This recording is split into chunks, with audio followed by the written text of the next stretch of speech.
배를 움켜쥐고 병원 수납 창고 앞에 쭈그려 앉았다. 식은땀이 뚝뚝 떨어질 정도로 아팠다. 눈앞에 사람들이 흐릿한 물 한 개 너머에 있는 것처럼 흔들리기 시작했다. 빨리 결제하실 건가요? 안 하실 건가요? 창고 안의 직원이 유리를 툭툭 쳤다. 작은 스피커를 통해 나오는 목소리는 무뚝뚝하고 차가웠다. 나는 힘겹게 고개를 들었다.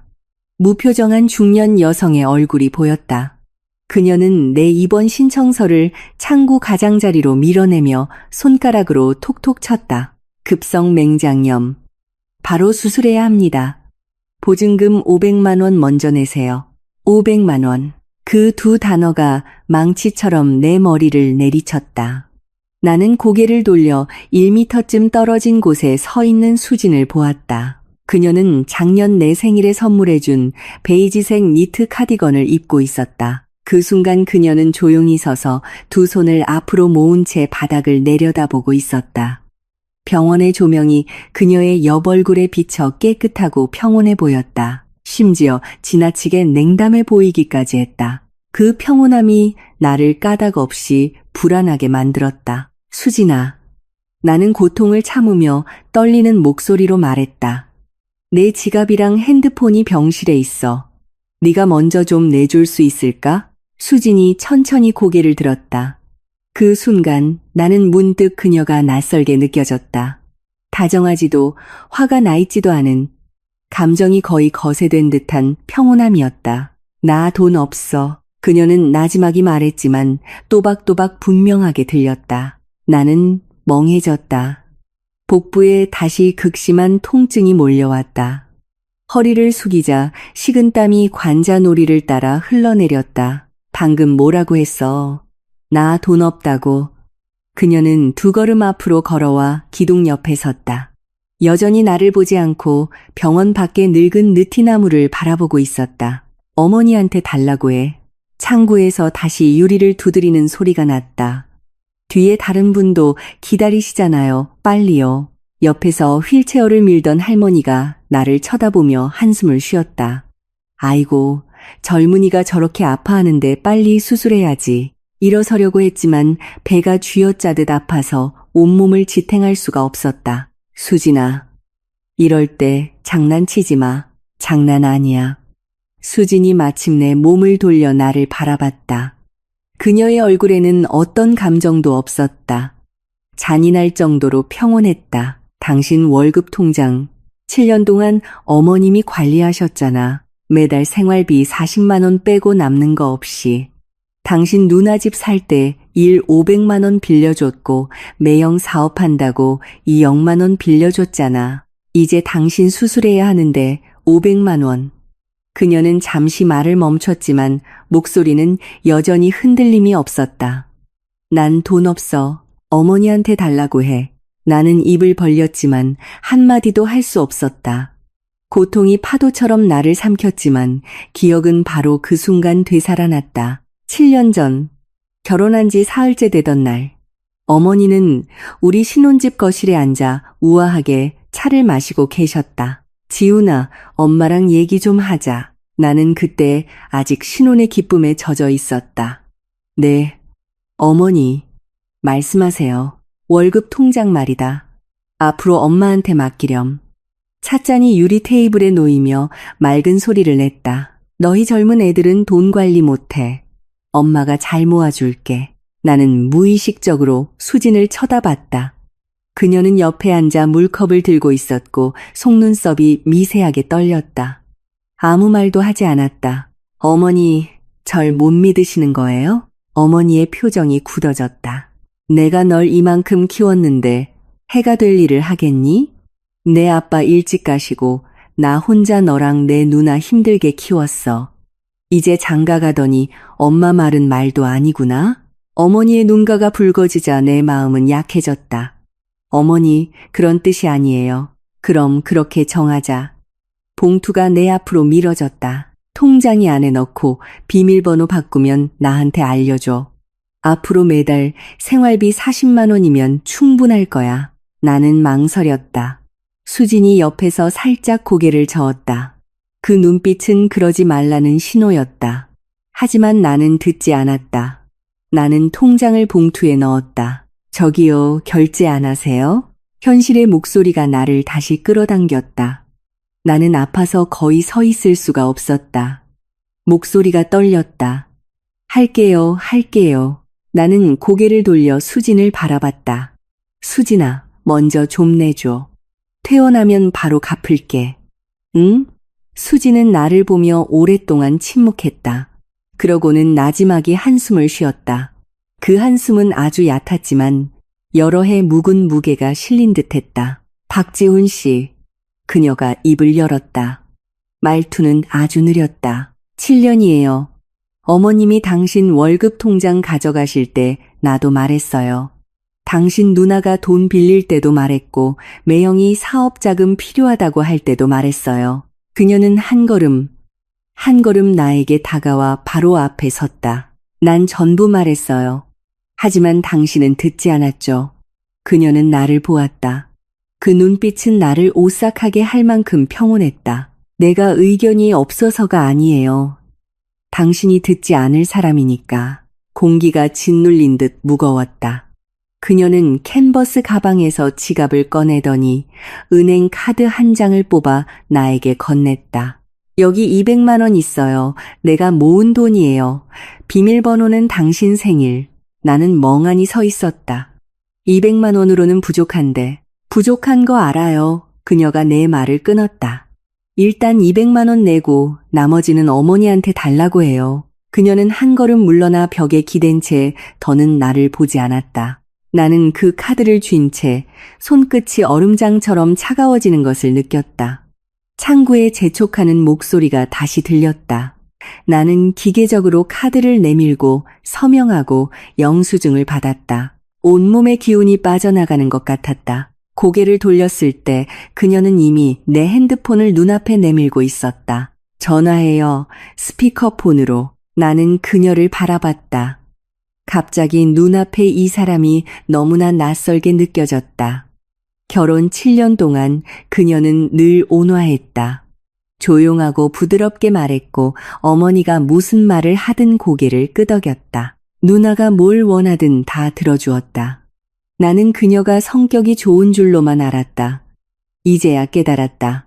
그건 아마 성격이 좋은 게 아니었을 것이다. 마음이 죽어버린 것이었다.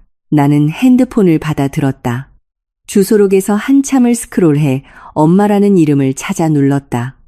신호음이 몇 번 울리고 나서야 전화가 연결되었다.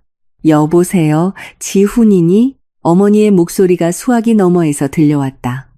배경이 좀 시끄러운 걸 보니 백화점 같았다. 엄마, 저 병원이에요. 병원? 왜 그래? 어머니의 목소리가 갑자기 높아졌다. 급성 맹장염이래요. 바로 수술해야 한다는데 의사가 보증금 500만 원을 내라고 해요. 아이고, 어쩌다가. 심한 거니? 어머니가 다급하게 물었지만 그 다급함 속에는 원망이 더 많이 섞여 있음을 알 수 있었다. 왜 하필 지금 아프냐는 원망. 많이 아파요. 의사 선생님이 바로 수술 안 하면 터질 수도 있대요. 그럼 빨리 수술해야지. 뭘 기다리고 있어? 저 돈이 없어서요. 이 세 단어를 내뱉는 순간 얼굴이 화끈거렸다. 35살 먹은 남자가 엄마에게 수술할 돈이 없다고 말하다니 정말 한심했다. 전화기 저편에서 몇 초간 침묵이 흘렀다. 그리고 어머니의 목소리가 다시 들려왔다. 말투가 변해 있었다. 네가 돈이 왜 없어? 내 월급 통장 엄마한테 있잖아요. 내가 그녀의 말을 끊었다. 배가 다시 쥐어짜듯 아파왔다. 나는 허리를 숙이고 숨을 헐떡였다. 엄마, 일단 제 돈으로 수술비 좀 내주세요. 네? 네. 내 통장에 돈이 없는데. 어머니 쪽에서 또다시 침묵이 흘렀다. 그러다 누군가와 이야기하는 소리가 들렸다. 목소리를 잔뜩 낮추고 있었다. 민주나 지훈이가 급성 맹장염으로 수술해야 한다는데 매형이 옆에 있구나. 나는 핸드폰을 꽉 쥐었다. 30초쯤 지났을까. 어머니의 목소리가 다시 선명하게 들려왔다. 지훈아, 엄마가 말인데 지금 통장에 정말 돈이 별로 없어. 지난달에 내 매형 사업 자금 필요하다고 해서 8천만 원 보태줬거든. 다음 달에 자금 회수되면 바로 갚는다고 했으니까 걱정 마. 머릿속이 윙 하고 울렸다. 8천만 원이요? 또 매형한테 주셨어요? 또 주다니 무슨 말을 그렇게 하니? 어머니의 목소리가 갑자기 날카로워졌다. 빌려준 거야. 빌려준 거 알겠어. 내 매형 사업 잘 되면 나중에 너한테 손해보게 하겠니? 그리고 다 한 가족인데 서로 돕고 사는 게 당연하잖아. 나는 아파서 눈앞이 캄캄했다. 벽을 짚은 손의 마디마디가 하얗게 질렸다. 그럼 저 지금 수술은 어떻게 해요? 일단 수진이한테 내달라고 해봐. 어머니는 당연하다는 듯 말했다. 걔도 월급 받잖아. 걔가 먼저 내고 내 매형 돈 들어오면 내가 갚아주면 되지. 나는 고개를 들어 수진을 보았다.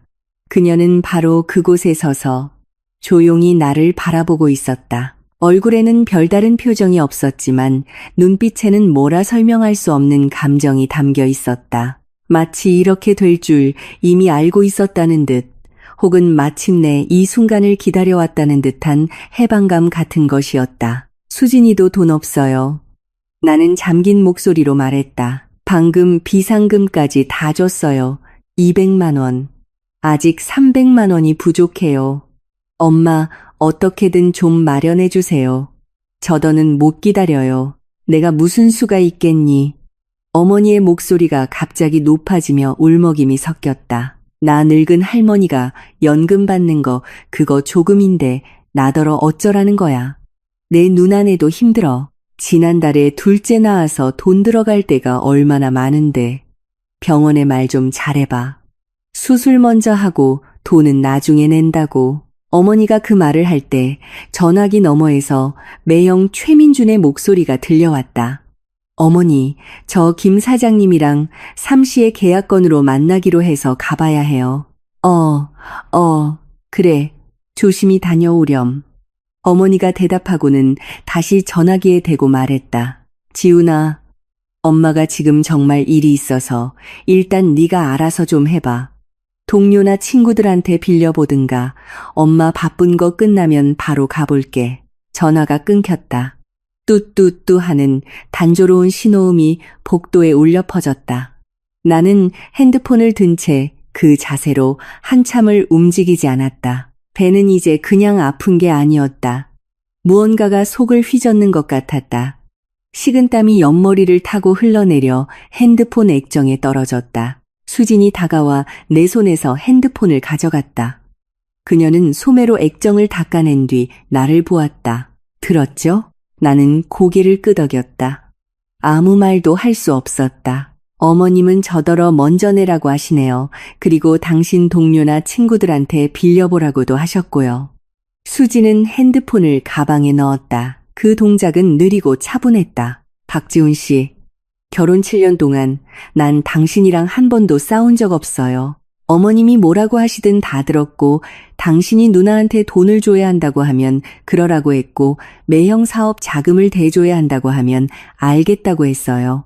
난 늘 가족끼리는 너무 따지면 안 된다고 생각했거든요. 그녀는 잠시 말을 멈추고 창밖을 보았다. 그런데 이제야 알겠어요.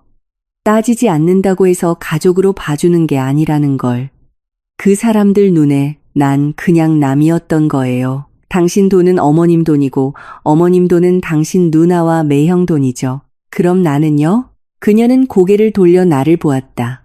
눈가에 마침내 어떤 감정이 어렸다. 그것은 아주 깊고 깊은 피로감이었다. 나는 대체 뭐죠?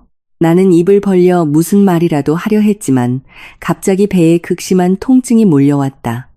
다리에 힘이 풀려 그 자리에 주저앉을 뻔했다. 수진이 팔을 뻗어 나를 부축했다. 그녀의 손은 얼음장처럼 차가웠다. 의사 선생님, 간호사 선생님. 그녀가 간호사 스테이션을 향해 소리쳤다. 간호사 2명이 달려와 나를 부축해 병실로 향했다. 나는 아파서 시야가 흐릿했다. 귓가에 수진의 목소리만 들려왔다. 일단 병실로 옮겨주세요. 나머지 돈은 제가 어떻게든 마련해 볼게요. 병실에 이 과장님이 검사 결과지를 들고 들어왔다. 그는 40대 중반의 안경을 쓴 남자로 표정이 근엄했다. 박지훈 씨 보호자 되시죠? 네, 아내입니다. 수진이 일어섰다. 환자분 상태가 좋지 않습니다. 천공 위험이 있어서 즉시 수술해야 합니다.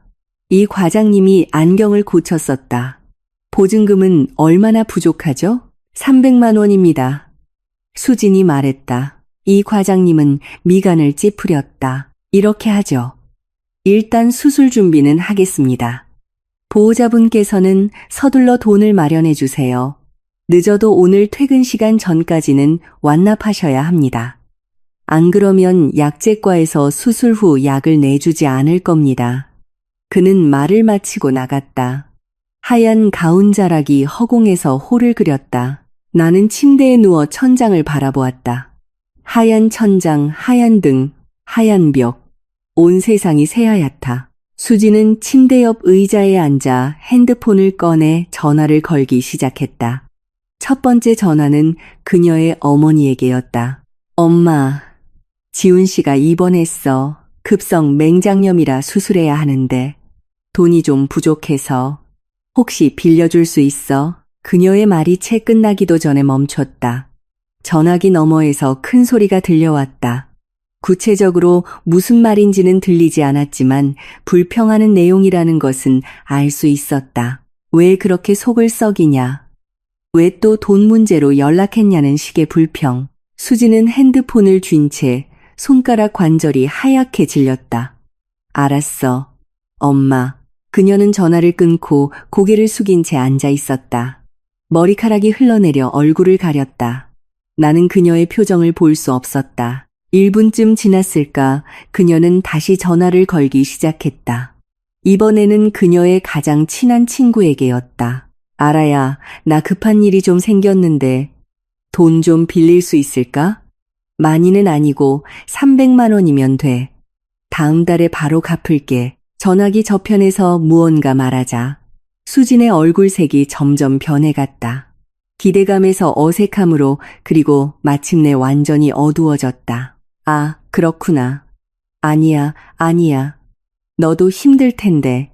응, 괜찮아. 끊을게. 그녀는 또다시 전화를 끊고 그 자리에 미동도 없이 앉아 있었다. 병실은 아주 조용했고 옆 침대의 환자 감시장치에서 나는 삐삐 소리만 규칙적으로 울렸다. 한참 후에 수진이 고개를 들어 나를 보았다. 박지훈 씨, 어머님이 지난달에 무슨 일 하셨는지 알아요? 그녀의 목소리는 깃털처럼 가벼웠지만 나는 똑똑히 들을 수 있었다. 당신 누나한테 차 한 대를 현금으로 사주셨어요. 3천만 원 넘는 차. 나는 벌떡 눈을 떴다. 뭐라고? 빨간색 아반떼요. 당신 누나가 지난주에 끌고 왔잖아요. 아파트 주차장에 세워져 있어서 다들 봤어요. 수지는 입꼬리를 살짝 올렸다. 그 미소는 우는 것보다 더 보기 힘들었다. 어머님은 이웃들한테 딸이 고생하니까 상으로 사준 거라고 하셨죠. 난 옆에서 듣고만 있었어요. 아무 말도 안 했죠. 말해봤자 소용없다는 걸 아니까요. 그녀는 일어나 창가로 걸어가 등을 돌린 채 섰다. 7년이에요, 박지훈 씨. 가끔 한밤중에 깨서 옆에 잠든 당신을 보면서 생각했어요.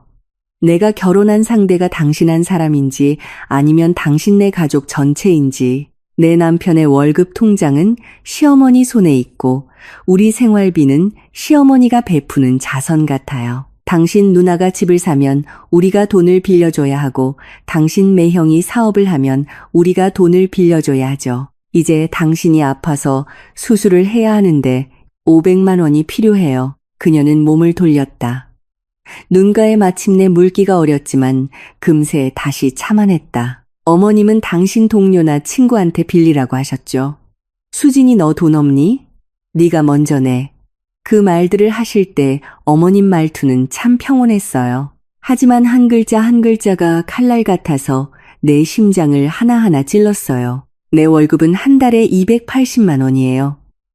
우리 둘이 먹고 마시고 공과금 내고 당신 옷 사입히고 집안 살림 채우는 데 써야 하죠.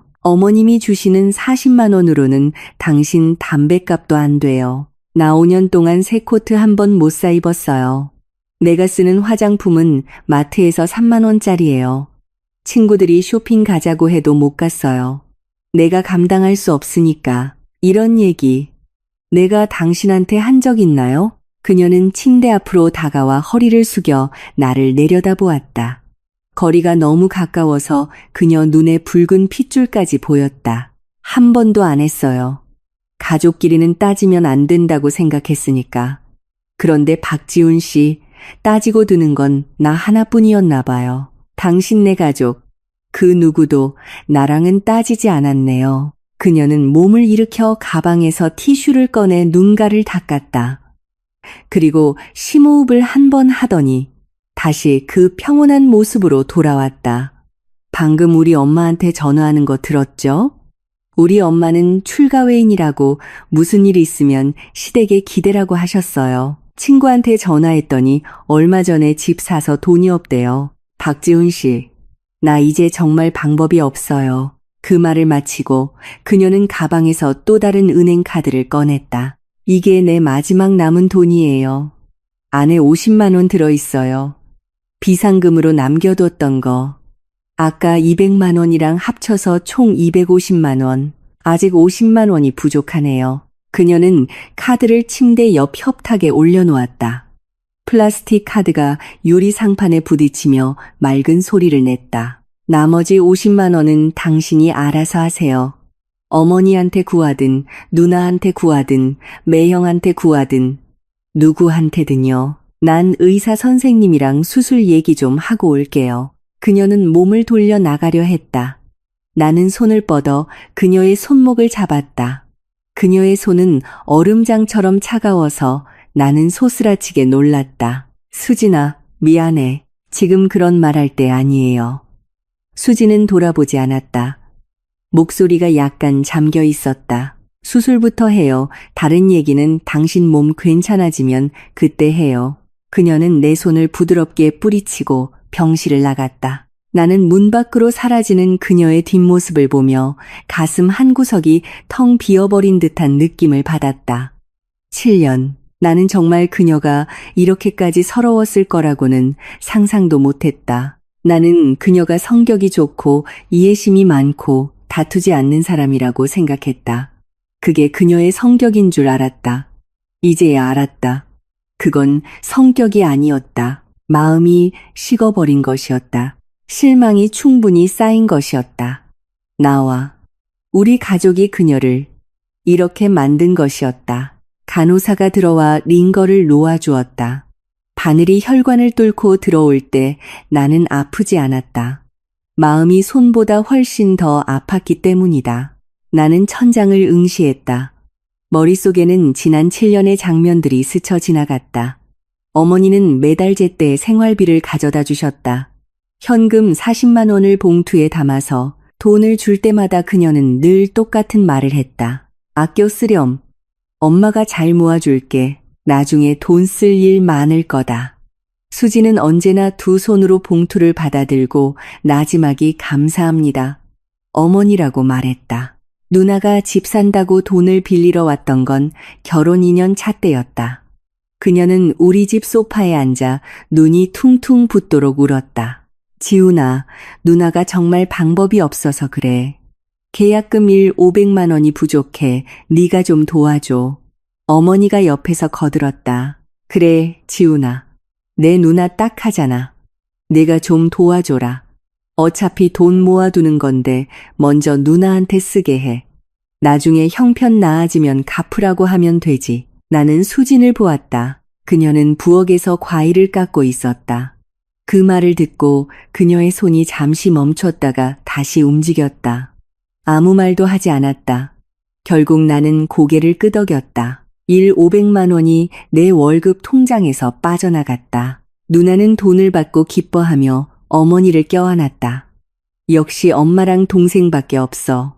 그녀는 떠나기 전 수진을 쳐다보며 웃었다. 수진이 정말 착하다.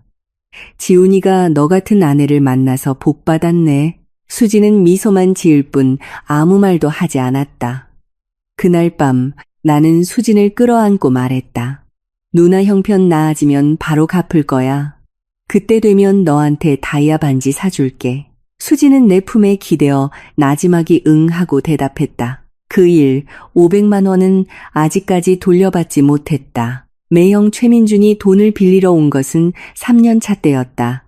사업 자금으로 2억만 원이 필요한데 석 달만 쓰고 갚겠다고 했다. 어머니가 또 오셨다. 우리 집에서 간곡하게 설득했다. 민준이 사업하는 거 힘들잖아. 너희가 도울 수 있으면 좀 도와줘. 가족끼리 서로 도와야 멀리 갈 수 있는 거야.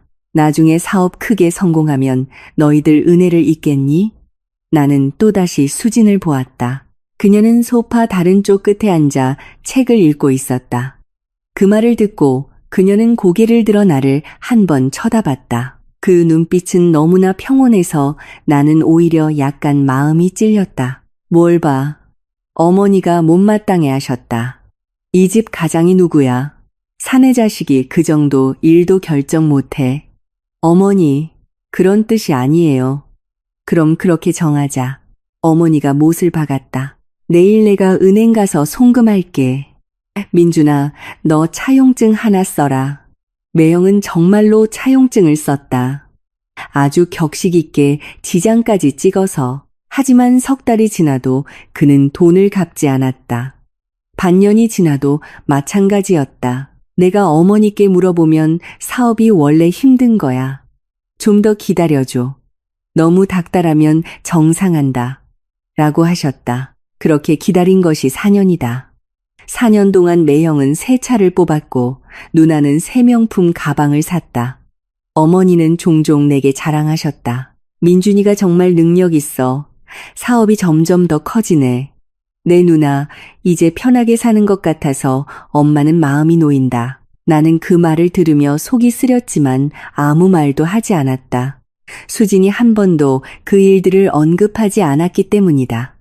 그녀는 평소처럼 출퇴근하고 밥하고 집을 치웠다. 매달 어머니가 주시는 생활비를 받고 감사합니다. 어머니라고 말했다. 나는 그녀가 정말로 신경 쓰지 않는 줄 알았다. 이제야 알았다. 그녀는 신경 쓰지 않은 게 아니었다. 신경 써봤자 소용없다는 걸 알았던 것이다. 박지훈 씨 보호자분, 간호사가 문 앞에서 불렀다. 의사 선생님이 수술동에서 서명하러 오시랍니다. 수진이 밖에서 들어왔다. 손에 서류 한 장을 들고 있었다. 그녀는 내 침대 옆으로 와서 서류를 내밀었다. 서명해요. 나는 펜을 받아들었다. 손이 약간 떨렸다. 돈은? 이 과장님이 일단 수술은 해주시겠대요. 나머지 돈은 오늘 퇴근 전까지 내야 하고요. 수진이 말했다. 내가 50만 원 빌렸어요. 나는 멍해졌다. 누구한테 빌렸어? 그건 신경 쓰지 말고 수진은 펜을 내 손에 쥐어주었다. 서명이나 해요. 나는 그녀를 보았다. 갑자기 코끝이 찡해졌다. 수진아, 말하지 마요. 서명해요. 그녀의 말투는 돌멩이처럼 단단했다. 나는 고개를 숙여 수술 동의서에 내 이름을 썼다. 글씨가 삐뚤빼뚤 엉망이었다. 간호사가 서류를 가지고 나갔다. 병실에는 다시 우리 둘만 남았다. 수지는 의자에 앉아 핸드폰으로 메시지를 보내기 시작했다. 나는 그녀를 한참 동안 바라보다가 나지막이 말했다. 고마워. 타자를 치던 그녀의 손이 잠시 멈췄다가 다시 움직였다. 고개를 들지 않은 채 말했다. 나한테 고마워할 필요 없어요. 당신 몸 괜찮아지면 우리 진지하게 얘기 좀 해야 해요. 그 말을 마치고 그녀는 고개를 들어 나를 보았다. 눈빛에 담긴 감정은 너무 복잡해서 내가 읽을 수 없었다. 당신한테 5년 동안 숨긴 게 있어요. 수술 끝나면 그때 말해줄게요. 그녀는 일어나 문 쪽으로 걸어갔다. 문 앞에 이르렀을 때 그녀는 멈춰서서 등을 돌린 채 말했다. 어머님이 방금 메시지 보내셨어요. 이따가 오신대요. 누나랑 매형도 같이. 박지훈 씨, 이번에는 당신이 알아서 해요. 만약 이번에도 예전처럼 군다면 우리 정말 더 이상 할 얘기 없을 거예요. 그녀는 문을 열고 나갔다. 나는 병상에 홀로 누워 천장을 응시했다. 머릿속에서는 그녀의 말이 계속 맴돌았다. 당신한테 5년 동안 숨긴 게 있어요. 무슨 일일까? 왜 5년이나 숨겼을까? 왜 이제 와서 말하려는 걸까? 나는 갑자기 두려워졌다. 아까 배가 아팠을 때보다 더 무서웠다. 복도에서 발소리가 들려왔다. 익숙한 하이힐 소리. 어머니가 오셨다. 누나와 매형도 함께였다. 그들의 웃음소리가 문틈으로 선명하게 들려왔다. 엄마, 지훈이는 왜 이렇게 조심성이 없을까? 그러게 말이다. 민준 씨 계약까지 미루게 하고 문이 열리고 어머니가 가장 먼저 들어왔다. 얼굴에는 걱정스러운 표정이 가득했다. 지훈아, 어쩌다 이랬니? 아프진 않고? 그녀는 침대 옆으로 다가와 내 이마를 짚었다. 나는 그녀를 보았다. 35년 동안 봐온 얼굴이 갑자기 낯설게 느껴졌다. 엄마, 제 수술비는요? 아이고, 돈 걱정은 하지 마라.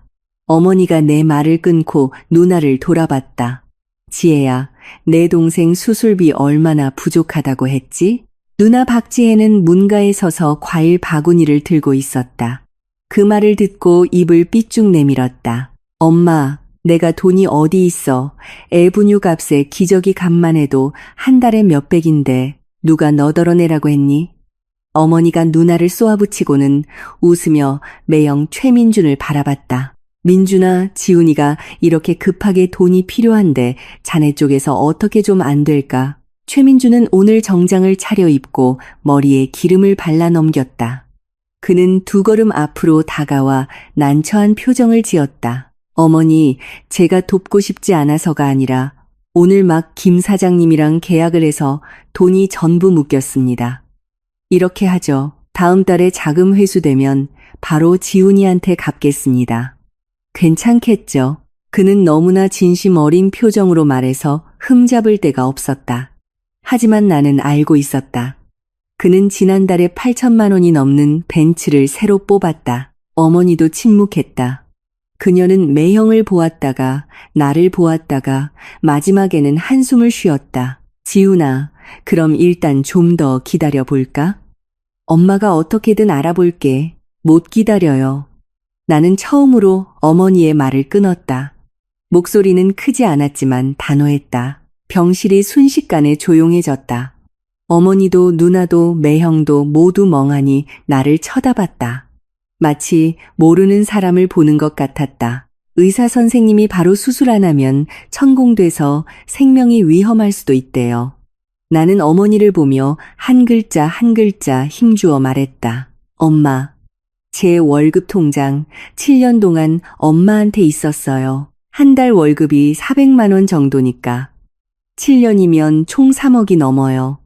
엄마가 모아주신다고 해서 믿었어요. 누나 집 살 때 일 500만 원, 매형 사업할 때 0만 원 빌려드렸죠. 다 좋아요. 그런데 지금 제가 수술해야 하는데 500만 원이 필요해요. 제 돈은 어디에 있나요? 어머니의 얼굴색이 순식간에 변했다. 걱정스러움에서 당혹감으로 그리고 분노로 너 지금 무슨 소리 하는 거니? 엄마가 내 돈을 탐내기라도 했다는 거야?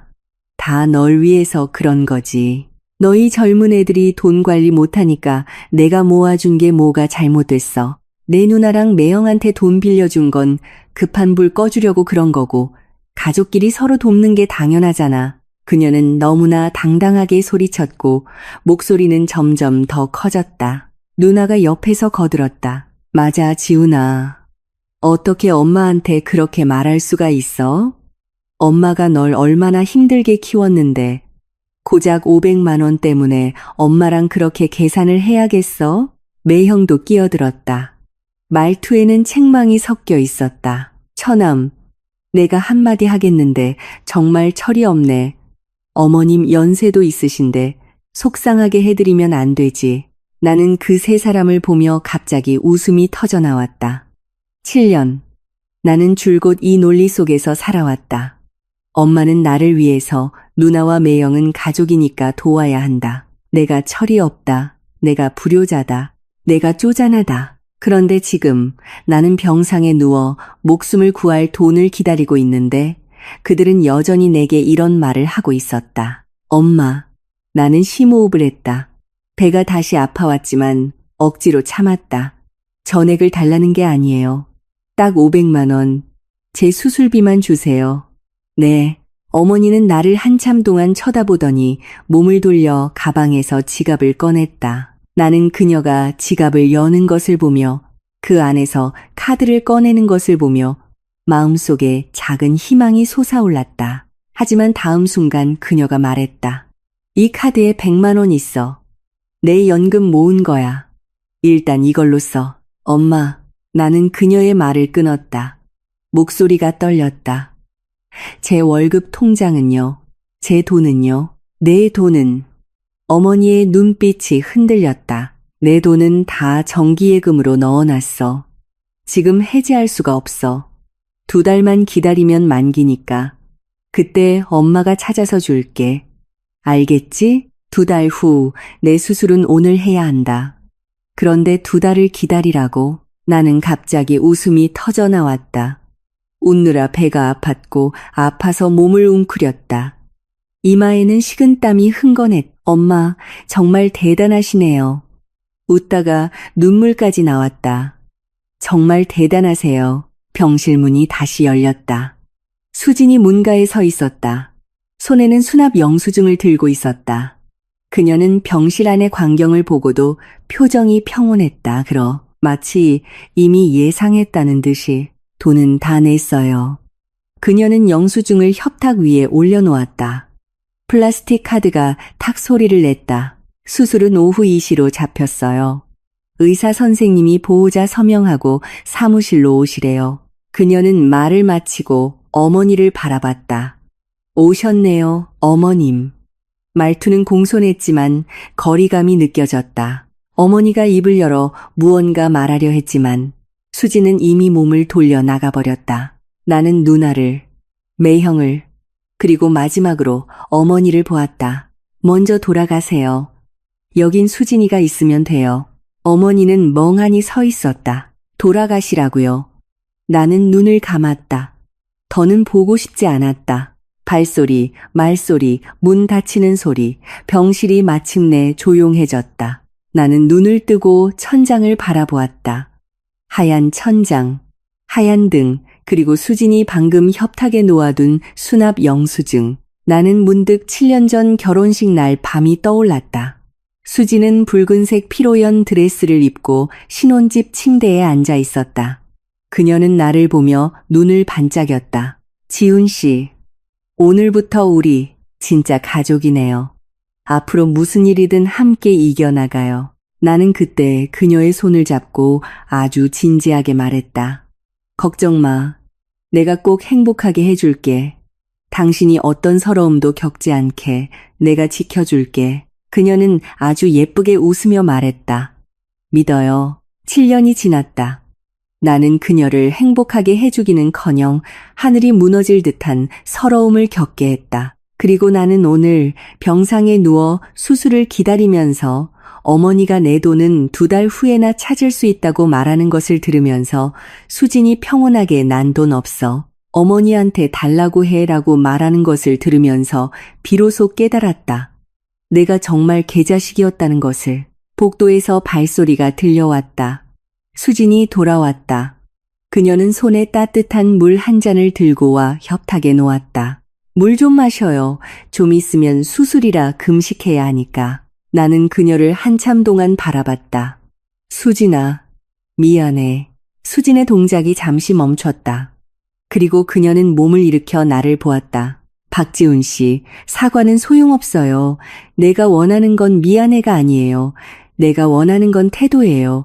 나를 가족으로 대하는 태도. 언제나 당신 어머니 편이 아니라 내 편에 서주는 태도. 그녀는 말을 마치고 의자를 끌어당겨 앉아 핸드폰으로 책을 보기 시작했다. 더는 나를 보지도 말을 걸지도 않았다. 나는 그녀의 옆얼굴을 보며 갑자기 두려워졌다. 수술이 끝나고 마취에서 깨어났을 때 그녀가 이미 사라져 버렸을 거봐. 수술은 오후 3시에 시작되었다. 내가 수술실로 들어갈 때 수지는 복도에 서서 나를 보고 있었다. 그녀는 그 베이지색 카디건을 입고 양팔을 앞으로 모으고 있었다. 아침에 수납 창고 앞에서와 똑같은 자세였다. 마취 주사가 척추에 꽂힐 때 내 머릿속에 한 가지 생각이 스쳤다. 만약 내가 깨어나지 못하면 수지는 울어줄까? 그리고 나는 의식을 잃었다. 다시 깨어났을 때 밖은 이미 어두웠다. 병실에는 불이 켜져 있었고 하얀 빛이 눈을 찔렀다. 몸을 움직이자 배에서 둔한 통증이 느껴졌. 아파서 인상을 찌푸렸다. 움직이지 마요. 옆에서 수진의 목소리가 들려왔다. 그녀는 침대 옆 의자에 앉아 사과를 깎고 있었다. 사과 껍질이 끊어지지 않고 동그랗게 말려 내려왔다. 수술은 잘 됐어요. 이 과장님이 천공이 심하지 않다고 하셨어요. 그녀는 깎은 사과를 작은 조각으로 잘라 일회용 그릇에 담아 내 앞에 내밀었다. 이쑤시개도 하나 꽂아서 일단 유동식부터 먹어요. 내일부터 다른 거 먹을 수 있을 거예요. 나는 그녀를 보며 갑자기 무슨 말을 해야 할지 몰랐다.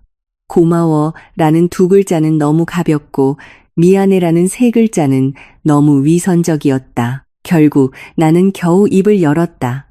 당신은 밥 먹었어? 수지는 나를 한번 쳐다봤다. 그 눈빛은 이제야 그걸 물어보냐고 말하는 것 같았다. 먹었어요.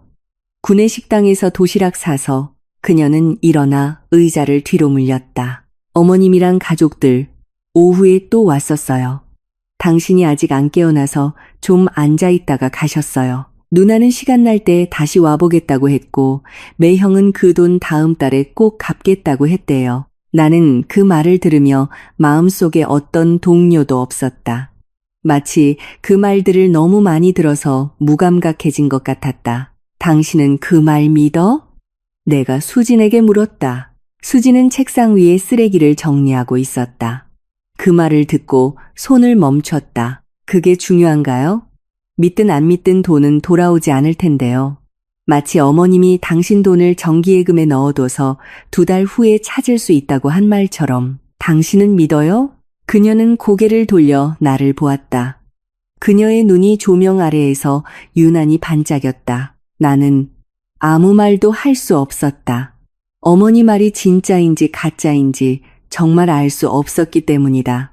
내 돈이 대체 어디로 갔는지 알 수 없었다. 7년간 3억이 넘는 돈이 그렇게 사라져버렸다. 수지는 침대 옆으로 다시 다가와 캔버스 가방에서 서류 봉투 하나를 꺼냈다.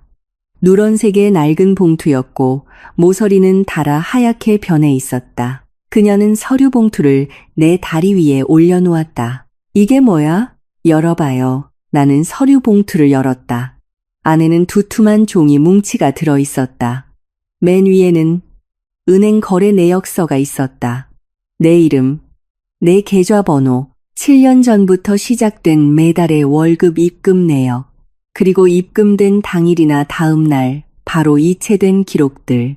때로는 어머니 계좌로, 때로는 누나나 매형에게로 직접 송금되었다. 이체 메모에는 누나 집 구매 자금, 매형 사업 자금 지원, 어머니 생활비라고 분명하게 적혀 있었다. 나는 그 서류들을 넘기며 손을 떨기 시작했다.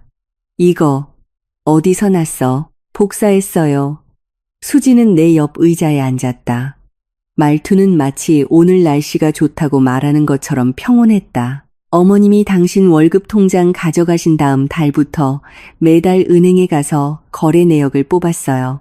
뽑아서 복사해뒀죠. 7년 84개월 동안 한 번도 빼먹지 않았어요. 나는 고개를 들어 그녀를 보았다. 목이 메어왔다. 왜? 내가 바보는 아니니까요. 수진이 내 말을 끊었다. 목소리는 여전히 평온했지만 말투는 조금 빨라졌다. 박지훈 씨, 내가 당신이랑 싸우기 싫었던 거지 정말 아무것도 모르는 게 아니었어요. 어머님이 처음 당신 월급을 이체하셨을 때부터 언젠가 이런 날이 올 줄 알았어요. 난 그냥 기다리고 있었던 거예요. 당신이 언제쯤 정신을 차릴지. 그녀는 내 손에서 은행 거래 내역서를 받아들었다. 손끝으로 한 장 한 장 넘기다가 그중 한 장에서 멈췄다. 그녀는 손을 들어 그 위에 이체 기록 한 줄을 가리켰다. 이것 봐요.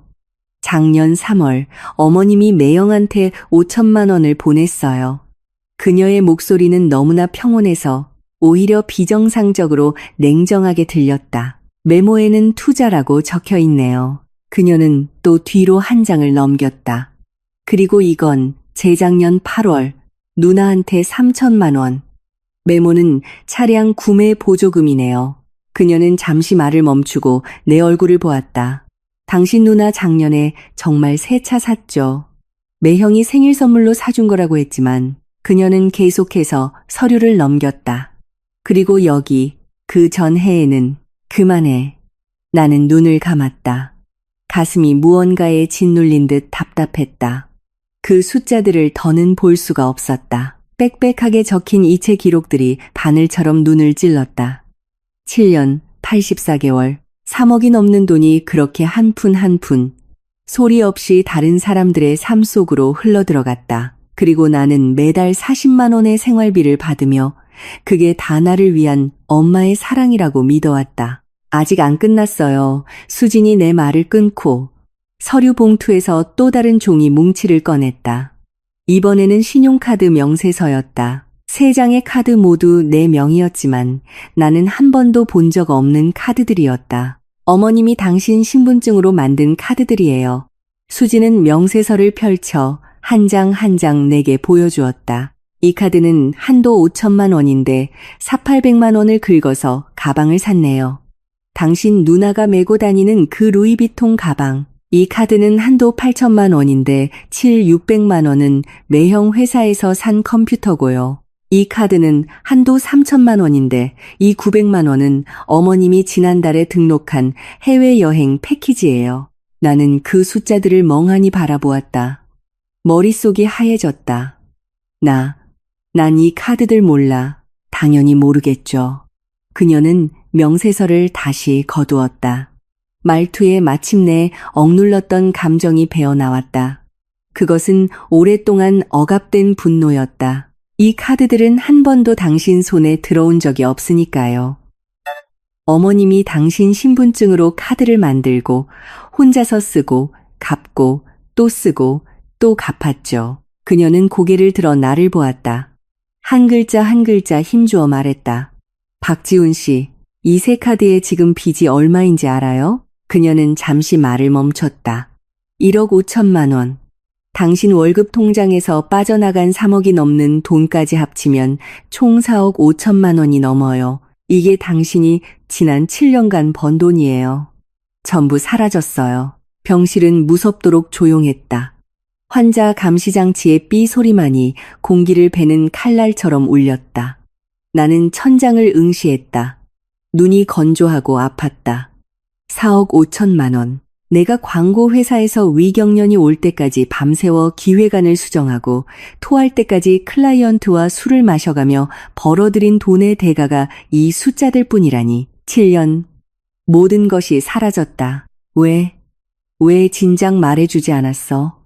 내 목소리는 내 것 같지 않게 잠겨 있었다. 말해요. 수진이 갑자기 비웃었다. 그 웃음은 우는 것보다 더 보기 힘들었다. 말하면 무슨 소용이 있는데요? 7년 전에 내가 말했을 때 당신 들었나요? 누나가 집 산다고 돈 달라고 했을 때 당신 막을 수 있었어요? 매형이 사업자금 필요하다고 한마디 하면 당신 거절할 수 있었냐고요? 그녀는 창가로 걸어가 등을 돌렸다. 박지훈 씨, 어떤 일은 스스로 깨우쳐야만 해요. 내가 아무리 말해봤자 어머님이 한 번 울면 당신 마음 약해지고 누나가 한 번 떼쓰면 당신 양보하고 매형이 좋은 말 몇 마디 하면 당신은 다 한 가족이니까 따지면 안 된다고 생각하잖아요. 그녀는 잠시 말을 멈췄다. 목소리가 낮아졌다. 내가 그런 말에서 뭐 해요? 우리 사이만 멀어지고 싸움만 늘어날 뿐인데 무슨 소용이 있겠어요. 그녀는 몸을 돌렸다. 눈가가 붉게 충혈되어 있었다. 그래서 말 안 했어요. 그냥 지켜봤어요. 당신이 언젠가 스스로 눈을 뜨고 당신 어머니가 당신을 어떻게 대하는지, 당신 누나가 당신을 어떻게 대하는지, 당신 매형이 당신을 어떻게 대하는지, 그리고 내가 당신을 어떻게 대하는지 보기를 기다렸어요. 눈물이 마침내 그녀의 눈에서 떨어져 바닥에 한 방울 한 방울 떨어졌다. 하지만 그녀는 금세 손을 들어 눈물을 닦아냈다. 그 동작은 마치 존재해서는 안 될 무언가를 지워버리려는 듯 거칠었다. 5년이에요, 박지훈 씨. 내가 당신한테 5년을 숨겼어요. 그녀의 목소리가 잠겼다. 나는 매달 은행에 가서 거래 내역을 뽑고 복사하고 정리해서 보관했어요. 당신 명의의 모든 신용카드와 모든 소비 내역을 확인했죠. 어머님이 누나에게 차를 사주고 집을 사주는 걸 봤고 매형이 차를 바꾸고 집을 옮기는 걸 봤어요. 그들 가족이 점점 더 잘 사는 동안 우리는 조금씩 더 나빠지는 걸 지켜봤어요. 그녀는 한 걸음씩 침대 옆으로 다가와 허리를 숙여 나를 내려다보았다. 너무 가까워서 그녀 눈의 핏줄과 극한의 다다른 피로감이 보였다. 내가 가장 힘들었던 게 뭔지 알아요? 돈도 고생도 아니에요. 그녀는 잠시 말을 멈췄다. 당신이 단 한 번도 나를 가족으로 생각하지 않았다는 것, 그리고 당신 어머니, 누나, 매형도 단 한 번도 나를 가족으로 생각하지 않았다는 것. 그들 눈에 나는 그냥 남이었어요. 당신 집안에 굴러들어와 이득이나 챙기는 사람. 그녀의 목소리가 조금 낮아졌지만 더욱 날카로워졌다. 하지만 이 집 계약금은 내가 냈어요. 지난 7년간 생활비는 내가 감당했고요. 어머님이 주신 40만 원으로는 당신 담뱃값도 안 됐어요. 하지만 난 한마디도 안 했어요. 부부 사이에는 그렇게 계산하면 안 된다고 생각했으니까. 그녀는 입꼬리를 비틀었다. 그런데 이제야 알겠어요. 계산하지 않았던 건 나 하나뿐이었다는 걸. 당신네 가족은 그 누구보다도 철저하게 계산하고 있었네요. 그녀는 몸을 일으키고 심호흡을 했다. 마침내 결심을 한 듯 했다. 박지훈 씨, 내가 2가지 선택지를 줄게요. 첫째, 지금처럼 계속 살아요. 나는 여전히 생활비 40만 원을 받고 당신 어머니가 당신 월급을 계속 쓰는 걸 지켜보고 당신 누나와 매형이 계속 돈을 빌리고 갚지 않는 걸 지켜보겠죠. 그러다 언젠가 어머님이 늙고 병들어 돈이 필요해지면 그들은 당신을 내칠 거예요. 당신은 이미 모든 걸 빨렸으니까 그때가 되면 당신은 아무것도 없을 거예요. 그녀는 잠시 말을 멈췄다. 목소리가 낮아졌다. 오늘처럼요. 둘째, 그녀는 고개를 들어 나를 보았다. 월급 통장을 되찾아요. 모든 빚을 청산하고 갚아야 할 돈은 그들에게 갚으라고 해요. 그리고 우리는 다시 시작하는 거예요. 오직 우리 둘만의 삶을. 나는 거의 망설이지 않았다. 2번째, 목소리는 크지 않았지만 단호했다. 수지는 나를 보며 오랫동안 침묵했다. 그리고 고개를 끄덕였다. 좋아요. 그녀는 가방에서 종이 한 장을 꺼내 내게 건넸다. 조항들이 분명하게 적혀 있었다. 1. 월급 통장은 반드시 반환받으며 박지훈 또는 김수진이 관리한다. 이 누나와 매형이 빌려간 돈은 전액 상환받는다. 3. 3개의 신용카드는 해지하며 미납금은 실제 사용자가 부담한다. 4.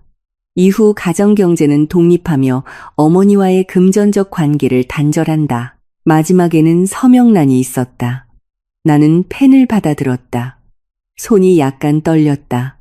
아파서도 무서워서도 아니었다. 뒤늦게 찾아온 각성이 가슴속에서 소용돌이 쳤기 때문이다. 나는 내 이름을 썼다. 박지훈 3글자가 종이를 뚫을 듯 힘있게 새겨졌다. 수지는 그것을 한번 보고 서류를 접어 봉투에 넣었다. 푹 쉬어요. 내일 내가 어머님과 얘기할게요. 그녀는 몸을 돌려 나가려 했다. 수진아, 내가 그녀를 불렀다. 그녀는 멈춰 섰지만 돌아보지는 않았다. 미안해. 나는 잠시 말을 멈췄다. 그리고 고마워. 7년 동안 날 기다려줘서, 내가 깨어날 때까지 기다려줘서. 그녀의 어깨가 살짝 떨렸다. 그리고 그녀는 문을 열고 나갔다. 병실에는 다시 나 혼자 남았다. 나는 천장을 보았다. 머릿속이 엉망이었다. 은행 거래 내역서, 신용카드 명세서들이 눈앞에서 어른거렸다. 4억 5천만 원, 내가 7년간 번 돈이 전부 사라졌다. 그런데 어머니는 오늘 오후에 와서 고작 100만 원을 내밀었다. 그것도 당신 연금이라고 했다. 내 돈은 정기예금에 있어서 찾을 수 없다고 했다. 정말 찾을 수 없었던 걸까? 아니면 애초에 찾을 생각이 없었던 걸까? 나는 눈을 감았다. 너무나 피곤했다. 사흘 밤낮을 꼬박 세운 것보다 더 피곤했다. 이대로 잠들어서 영원히 깨어나지 않았으면 좋겠다고 생각했다. 하지만 그럴 수 없었다. 나는 그 돈을 되찾아야 했다. 수진을 위해서, 그리고 나 자신을 위해서. 다음 날 아침 수진이 왔을 때 그녀의 눈은 약간 부어 있었다. 잘못 잤어? 내가 물었다. 응, 생각이 많아서. 그녀는 가져온 죽을 협탁에 놓고 내가 앉는 것을 도와주었다.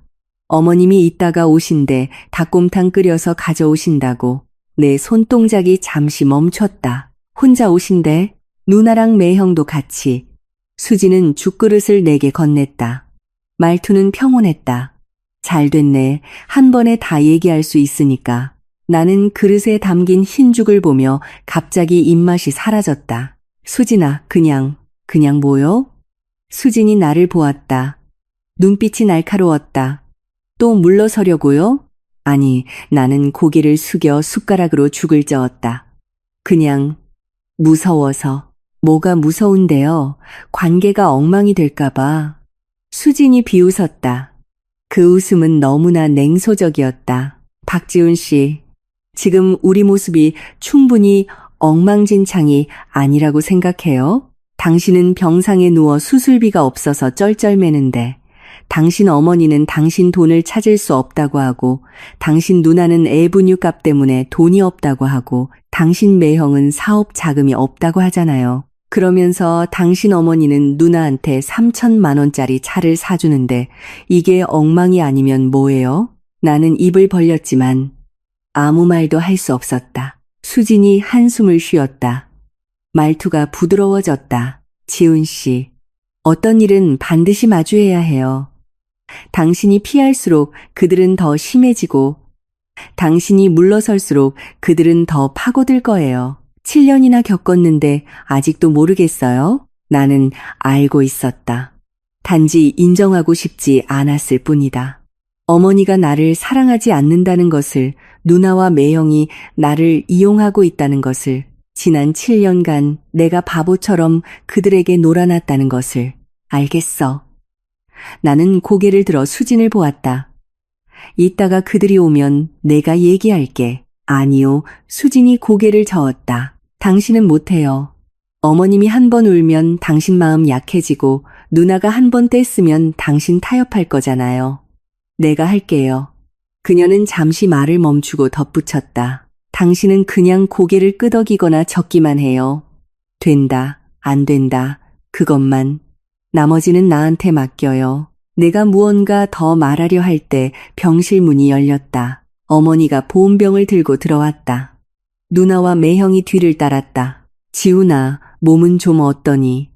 어머니는 재빨리 침대 옆으로 와서 보온병을 협탁에 놓았다. 엄마가 닭곰탕 끓여왔어. 인삼도 넣었단다. 아주 몸에 좋을 거야. 그녀는 보온병을 열었다. 닭곰탕의 고소한 냄새가 퍼져나왔다. 자, 뜨거울 때 먹어라. 그녀는 한 그릇 떠서 내 앞에 내밀었다. 나는 그 노란 국물을 보며 갑자기 너무나 역겹다고 느꼈다. 500만 원의 수술비는 아까워하면서 닭곰탕 한 그릇은 아깝지 않은가. 엄마, 저 배 안 고파요. 나는 그릇을 밀어냈다. 어머니의 손이 허공에서 멈췄다. 얼굴색이 약간 굳어졌다. 이 녀석이 엄마가 특별히 끓여왔는데, 엄마, 드릴 말씀이 있어요. 나는 그녀의 말을 끊고 수진을 보았다. 수진이 고개를 끄덕이고 가방에서 그 서류 봉투를 꺼냈다. 어머니 누님 매형, 앉으세요. 얘기 좀 하시죠. 어머니는 잠시 멍하니 있다가 나와 수진을 번갈아 보았다. 무슨 얘기? 돈 얘기요. 수진은 서류 봉투를 책상 위에 놓고 그 안에서 은행 거래 내역서와 신용카드 명세서를 꺼내 한 장 한 장 펼쳐 놓았다. 이건 지훈 씨의 지난 7년간 월급 거래 내역서예요. 매달 400만 원, 7년간 총 3억이 넘죠. 이건 이체 기록이고요. 누님께, 매형께, 그리고 어머님께 이체된 내역이에요. 그리고 이건 지훈 씨 신분증으로 만든 신용카드 3장의 명세서예요. 미납금이 1억 5천만 원이고요. 그녀가 한마디 할 때마다 어머니의 얼굴은 점점 더 하얗게 질려갔다. 누나와 매형도 멍하니 그 명세서들을 쳐다보며 아무 말도 하지 못했다. 어머님, 어제 지훈 씨 돈이 정기예금에 있어서 찾을 수 없다고 하셨죠? 수진이 고개를 들어 어머니를 보았다. 그럼 이 이체들은 어떻게 된 거죠? 이 신용카드 사용 내역은요? 그리고 어머님이 지난달에 누님께 현금으로 사주신 3천만 원짜리 차는 그 돈은 어디서 나온 건가요? 병실은 죽은 듯이 조용했다. 어머니가 입을 열어 무언가 말하려 했지만 말이 나오지 않았다. 누나가 먼저 폭발했다. 김수진, 너 지금 무슨 소리 하는 거야? 우리를 뒷조사했어? 네, 했어요. 수진은 아주 단호하게 대답했다. 조사하지 않으면 당신들이 지훈 씨를 현금 인출기 취급하는 걸 어떻게 알았겠어요? 조사하지 않으면 당신들이 지훈 씨 돈을 쓰면서 뒤에서는 철이 없다고 욕하는 걸 어떻게 알았겠어요? 조사하지 않으면 지훈 씨가 수술비 500만 원이 없어서 죽어가는데 당신들이 단돈 한 푼 내놓지 않는다는 걸 어떻게 알았겠냐고요. 그녀는 한마디 할 때마다 한 걸음씩 앞으로 나아가 누나 앞에 멈춰섰다. 누님, 집 살 때 빌려간 일 500만 원은 언제 갚으실 건가요? 누나의 얼굴이 시뻘개졌다. 네, 내가 안 갚는다고 했어? 형편 나아지면 갚는다고 했잖아. 형편이 나아지면요? 수진이 웃었다. 작년에는 300만 원짜리 명품 가방을 샀고 재작년에는 유럽 여행을 다녀왔고 올해는 3천만 원짜리 차를 샀죠. 저한테 말해주세요. 대체 언제쯤 형편이 나아지나요? 누나는 할 말을 잃고 어머니를 돌아봤다. 엄마 얘 좀 봐. 수진아. 어머니가 마침내 정신을 차리고 책상을 치며 일어섰다. 네가 너무 지나치구나. 우린 한 가족이야. 어떻게 그렇게 말할 수가 있어? 가족이요? 수진이 고개를 돌려 어머니를 보았다. 가족이라고요? 그럼 가족인데 왜 지훈 씨가 아파서 수술하는데 500만 원도 아까워하셨죠? 가족인데 왜 지훈 씨 월급 통장을 가지고 누님께 차를 사주고 매형 사업 자금을 대주면서 정작 지훈 씨를 위해서는 한 푼도 남겨두지 않으셨죠? 가족인데 왜 지훈 씨 신분증으로 신용카드를 만들어 1억 5천만 원의 빚을 떠넘기셨죠? 그녀의 목소리는 높지 않았지만 한 글자 한 글자가 칼날 같았다. 어머님, 저한테 말해주세요. 이게 가족이 할 짓인가요? 어머니의 얼굴색이 하얗다가 붉어졌다가 다시 파랗게 변했다. 그녀는 수진을 가리키며 손을 부들부들 떨었다. 네, 내가 미쳤구나. 내가 내 시어머니야. 어떻게 감히 나한테 그렇게 말대꾸를 해? 시어머니요. 수진이 고개를 끄덕였다. 네, 어머님은 제 시어머니시죠. 그래서 지난 7년 저는 어머님을 공경하고 양보하고 따랐어요. 어머님이 지훈 씨 월급 통장을 원하셨을 때 그러시라고 했고 누님과 매형에게 돈을 주실 때도 알겠다고 했어요. 매달 생활비 40만 원만 주셔도 충분하다고 했어요. 어머님은 어른이시니까 제가 따지면 안 된다고 생각했거든요. 하지만 어머님은 저를 뭐라고 생각하셨나요? 그녀의 목소리가 마침내 잠겼다. 저를 며느리로 생각하셨나요? 저를 가족으로 생각하셨냐고요? 정말 저를 가족으로 생각하셨다면 제가 5년 동안 새 코트 한 벌 못 사 입는 걸 왜 못 보셨죠? 정말 저를 가족으로 생각하셨다면 제가 3만 원짜리 화장품 쓰는 걸 왜 한 번도 묻지 않으셨죠? 정말 저를 가족으로 생각하셨다면 왜 지훈 씨가 병상에 누워 수술비를 기다리는데 어머님 돈은 2달 후에나 찾을 수 있다고 하셨냐고요. 그녀의 말은 기관총처럼 쏟아져 나와 어머니를 속수무책으로 만들었다. 어머니는 한마디도 대꾸하지 못했다. 매형 최민준이 더는 보다 못해 중재에 나섰다. 재수 씨, 너무 흥분하지 마시고 어머니도 다 좋은 뜻으로. 매형. 수진이 그에게로 돌아섰다. 눈빛이 얼음처럼 차가웠다. 빌려가신 이 0만 원은 언제 갚으실 건가요? 최민준의 얼굴색이 순식간에 변했다. 그건 빌린 게 아니라 투자였잖소. 지훈이도 지분이 있는데 투자요? 수진은 서류 봉투에서 또 다른 종이를 꺼냈다. 이건 매형 회사 지분 구조예요. 친구한테 부탁해서 알아봤어요. 여기 어디에도 지훈 씨 이름은 없네요. 매형이 말하는 투자는 지훈 씨가 돈을 내고 매형이 돈을 버는 그런 투자인가요? 그녀는 그 종이를 책상 위에 내리쳤다. 매형은 벤츠 타고 좋은 집에 살면서 사업은 점점 더 커지는데 지훈 씨는요? 한 달에 40만 원 생활비 받으면서 가장 싼 담배 피우고 3년 된 낡은 옷을 입어요.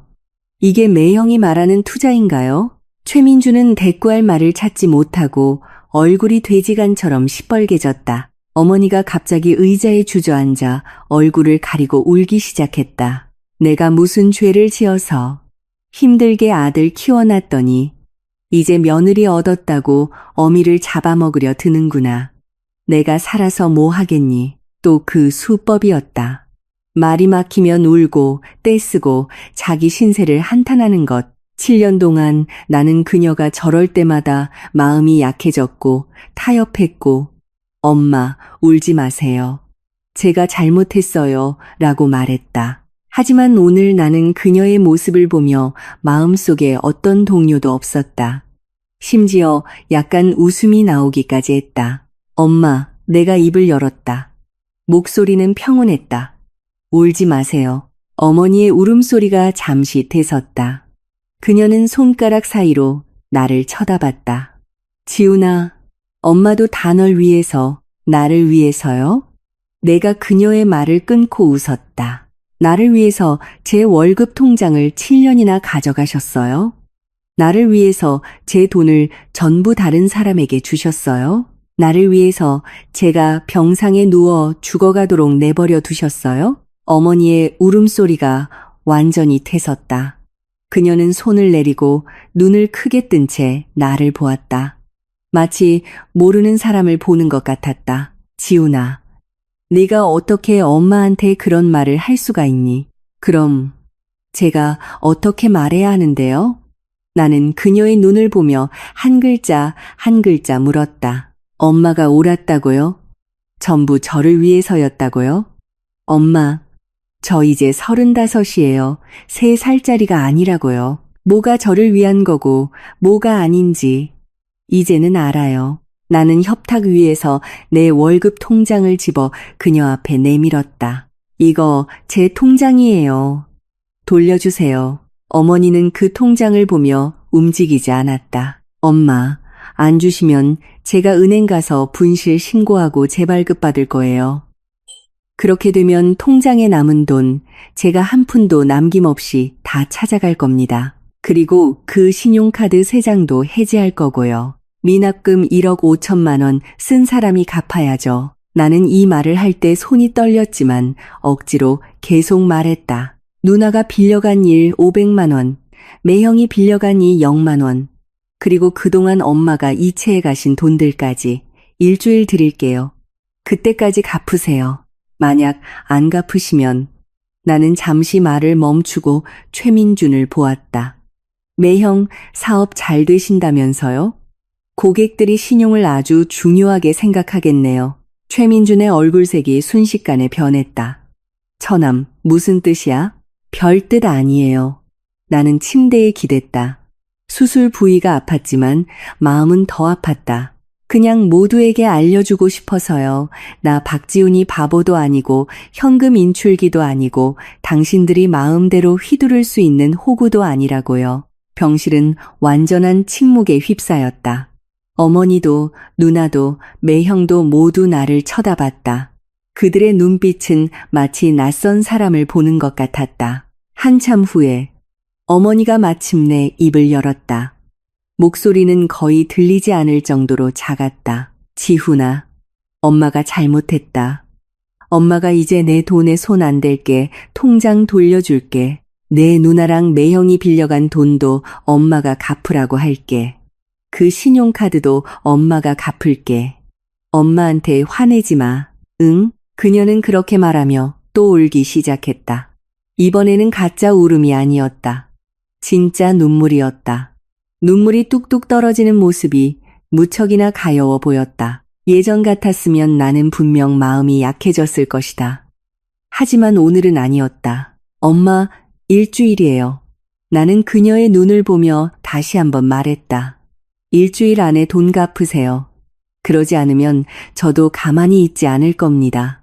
어머니는 입을 열어 무언가 말하려 했지만 마지막에는 그저 고개를 끄덕이고는 울면서 병실을 뛰쳐나갔다. 누나는 나를 한 번 쏘아보고는 뒤따라 나갔다. 최민주는 그 자리에 서 있었다. 얼굴색이 몹시 좋지 않았다. 처남 정말 이렇게까지 독하게 해야겠어? 매형, 제가 독한 게 아닙니다. 나는 그의 눈을 보며 한 글자 한 글자 말했다. 매형이 너무하셨죠. 7년 동안 2억만 원, 단 한 푼도 갚지 않으셨잖아요. 제가 수술비 500만 원이 필요하다고 했을 때 자금 회수되면 준다고 하셨죠? 그 자금 회수는 대체 언제 되는 겁니까? 최민주는 내 질문에 아무 말도 못하고 마지막에는 흥 하고 코웃음을 치며 나가버렸다. 병실이 다시 조용해졌다. 나는 침대에 기댄 채 온몸을 떨었다. 무서워서가 아니었다. 화가 나서 그리고 지쳐서였다. 수진이 다가와 내 손을 잡았다. 그녀의 손은 차가웠지만 힘이 있었다. 잘했어요. 그녀가 말했다. 나는 그녀를 보았다. 눈가가 갑자기 붉어졌다. 수진아, 미안해. 그만해요. 그녀는 고개를 젓고 내 어깨에 얼굴을 묻었다. 다 지나갔어요. 앞으로 우리 잘 살면 돼요. 나는 그녀를 꽉 껴안았다. 눈물이 마침내 떨어졌다. 7년. 나는 마침내 누가 진정으로 나를 위하는 사람인지 깨달았다. 그리고 혈연으로 맺어졌다 하더라도 어떤 사람들은 결코 가족이 될 수 없다는 것도 깨달았다. 퇴원하는 날은 흐렸다. 하늘은 잿빛이었고 비가 올 듯 말 듯 했다. 수진이 나를 부축해 병원 건물을 나섰다. 바람이 불어와 약간 쌀쌀했다. 나는 외투를 여몄다. 수술 부위는 여전히 은근히 아팠지만 마음은 몸보다 더 아팠다. 일주일이 지났다. 어머니는 병원에 오지 않았다. 누나도 매형도 오지 않았다. 전화 한 통 없었다. 마치 그날 병실에서의 대치가 전혀 없었던 일처럼, 마치 엄마가 잘못했다. 돈은 꼭 갚겠다는 말을 한 적이 없는 것처럼. 수진이 택시를 불렀다. 우리는 뒷자리에 탔다. 기사님이 어디로 가냐고 물었다. 수진이 우리 집 주소를 말했다. 어머니 댁으로 가지 않고요. 내가 그녀의 말을 끊었다. 수진이 고개를 돌려 나를 보았다. 눈빛에 질문이 담겨 있었다. 돈 받으러 가요. 나는 아주 평온하게 말했다. 일주일이 됐잖아요. 수진은 나를 몇 초간 바라보더니 고개를 끄덕였다. 기사님에게 말했다. 기사님, 주소 좀 바꿀게요. 금수 아파트로 가주세요. 차는 출발해 차선에 합류했다. 나는 의자에 기대어 창밖으로 빠르게 스쳐 지나가는 풍경을 보았다. 내가 35년을 살아온 이 도시가 갑자기 낯설게 느껴졌다. 익숙한 거리, 익숙한 가게, 익숙한 표지판들이 모두 잿빛 먼지를 뒤집어 쓴 것 같았다. 수진의 손이 다가와 내 손을 잡았다. 그녀의 손은 여전히 차가웠지만 꽉 잡고 있었다. 이따가 당신은 말하지 마요. 내가 할게요. 그녀가 말했다. 아니, 나는 고개를 젓고 그녀의 손을 꽉 잡았다. 이번엔 내가 할 거야. 수지는 나를 보았다. 눈빛에 걱정과 함께 안도감이 서려 있었다. 할 수 있겠어요? 못해도 해야지. 나는 입꼬리를 올려 웃으려 했지만 웃음이 나오지 않았다. 언제까지나 어른이 되지 않을 수는 없잖아. 수지는 아무 말 없이 그저 내 손을 더 힘껏 잡을 뿐이었다. 차는 금수 아파트 앞에서 멈췄다. 우리 가족이 예전에 살던 낡은 아파트였다. 어머니는 퇴직 후 계속 이곳에 사셨다. 건물은 낡았고 벽은 얼룩덜룩했지만 위치가 좋아서 집값은 쌌다. 누나는 어머니에게 이 집을 팔고 더 큰 집으로 옮겨 같이 살자고 했지만 어머니는 싫다고 하셨다. 여기가 익숙하다고. 지금 생각해보니 아마 이 집을 나중에 누나에게 물려주려고 하셨던 것 같다. 어차피 나는 누나에게 뭐든 줄 수 있으니까 돈도 집도 누나가 원하기만 한다면. 나는 아파트 아래에 서서 4층의 그 창문을 올려다보았다. 커튼이 쳐져 있어 안이 보이지 않았다. 가요. 수진이 말했다. 나는 심호흡을 하고 동현관으로 들어섰다. 복도는 어두웠다. 소리 감지등이 고장난 지 오래되었지만 아무도 고치지 않았다. 나는 어둠 속에서 더듬거리며 위로 올라갔다. 한 걸음 한 걸음이 느렸다. 상처 때문이 아니었다. 마음이 불안해서였다. 7년. 내가 이렇게 정식으로 어머니에게 돈을 받으러 온 것은 처음이었다.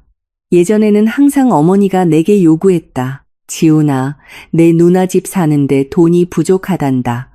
네가 좀 도와줘라. 지훈아, 내 매형 사업 자금이 필요하단다. 네가 좀 보태줘. 지훈아, 엄마가 여행 가고 싶은데. 나는 한 번도 거절한 적이 없었다. 늘 가족끼리는 계산하면 안 된다고 생각했기 때문이다. 이제야 알았다. 계산하면 안 되는 건 내가 아니었다. 내가 계산하면 안 되는 거였다. 그들은 마음대로 계산해도 됐다. 4층에 도착해 나는 문 앞에서 잠시 서 있었다. 손을 들었다가 내리고 다시 들었다가 결국 수진이 대신 문을 두드렸다. 똑똑똑 3번. 가볍지도 무겁지도 않게 안에서 발소리가 들리고 어머니의 목소리가 들렸다. 누구세요? 엄마, 저 지훈이에요. 문이 열렸다. 어머니가 문 안쪽에 서 있었다. 오래된 꽃무늬 잠옷을 입고 머리는 약간 헝클어져 있었다. 눈은 부어 있는 게 운 것 같았다. 그녀는 나를 보고 잠시 멍해 있다가 내 뒤에 있는 수진을 보고 얼굴색이 변했다. 너희가 여긴 어쩐 일이니? 돈 받으러 왔어요. 나는 단도직입적으로 말했다. 일주일 됐잖아요, 엄마. 어머니의 얼굴이 순식간에 굳어졌다. 들어와. 그녀는 몸을 돌려 안으로 들어갔다. 슬리퍼가 바닥에 끌리며 사락사락 소리를 냈다. 나와 수지는 안으로 들어가 문을 닫았다. 거실은 예전 그대로였다. 소파, 테이블, 텔레비전장. 텔레비전장 위에는 가족 사진이 놓여 있었다. 아버지가 살아계실 때 찍은 사진이었다. 그때 나는 10살, 누나는 12살이었다. 아버지는 나를 안고 어머니는 누나를 감싸 안고 있었다. 모두가 행복하게 웃고 있었다. 이제 아버지는 안 계시고 이 가족도 흩어지기 직전이었다. 앉아라. 어머니가 소파에 앉으며 맞은편 의자를 가리켰다. 나와 수지는 앉았다. 아무도 말하지 않았다. 분위기는 물을 짜낼 수 있을 만큼 어색했다. 엄마, 돈은요? 내가 침묵을 깼다. 어머니가 고개를 들어 나를 보았다. 눈가가 다시 붉어졌다. 지훈아, 꼭 이렇게까지 해야겠니? 엄마가 저를 이렇게 만드셨어요. 나는 그녀의 눈을 보며 한 글자 한 글자 말했다. 제가 수술비 500만 원이 필요하다고 했을 때 엄마는 제 돈을 찾을 수 없다고 하셨죠. 제가 병상에 누워 죽어가고 있을 때 엄마는 매형 돈이 들어오길 기다리라고 하셨어요. 이제 일주일이 지났어요. 갚기로 약속한 돈은요? 어머니의 입술이 움직였지만 말이 나오지 않았다. 그때 침실 문이 열리고 누나 박지혜가 나왔다. 아직 잠옷 차림에 머리가 헝클어져 있었다. 박지훈, 너 아직도 안 끝났어.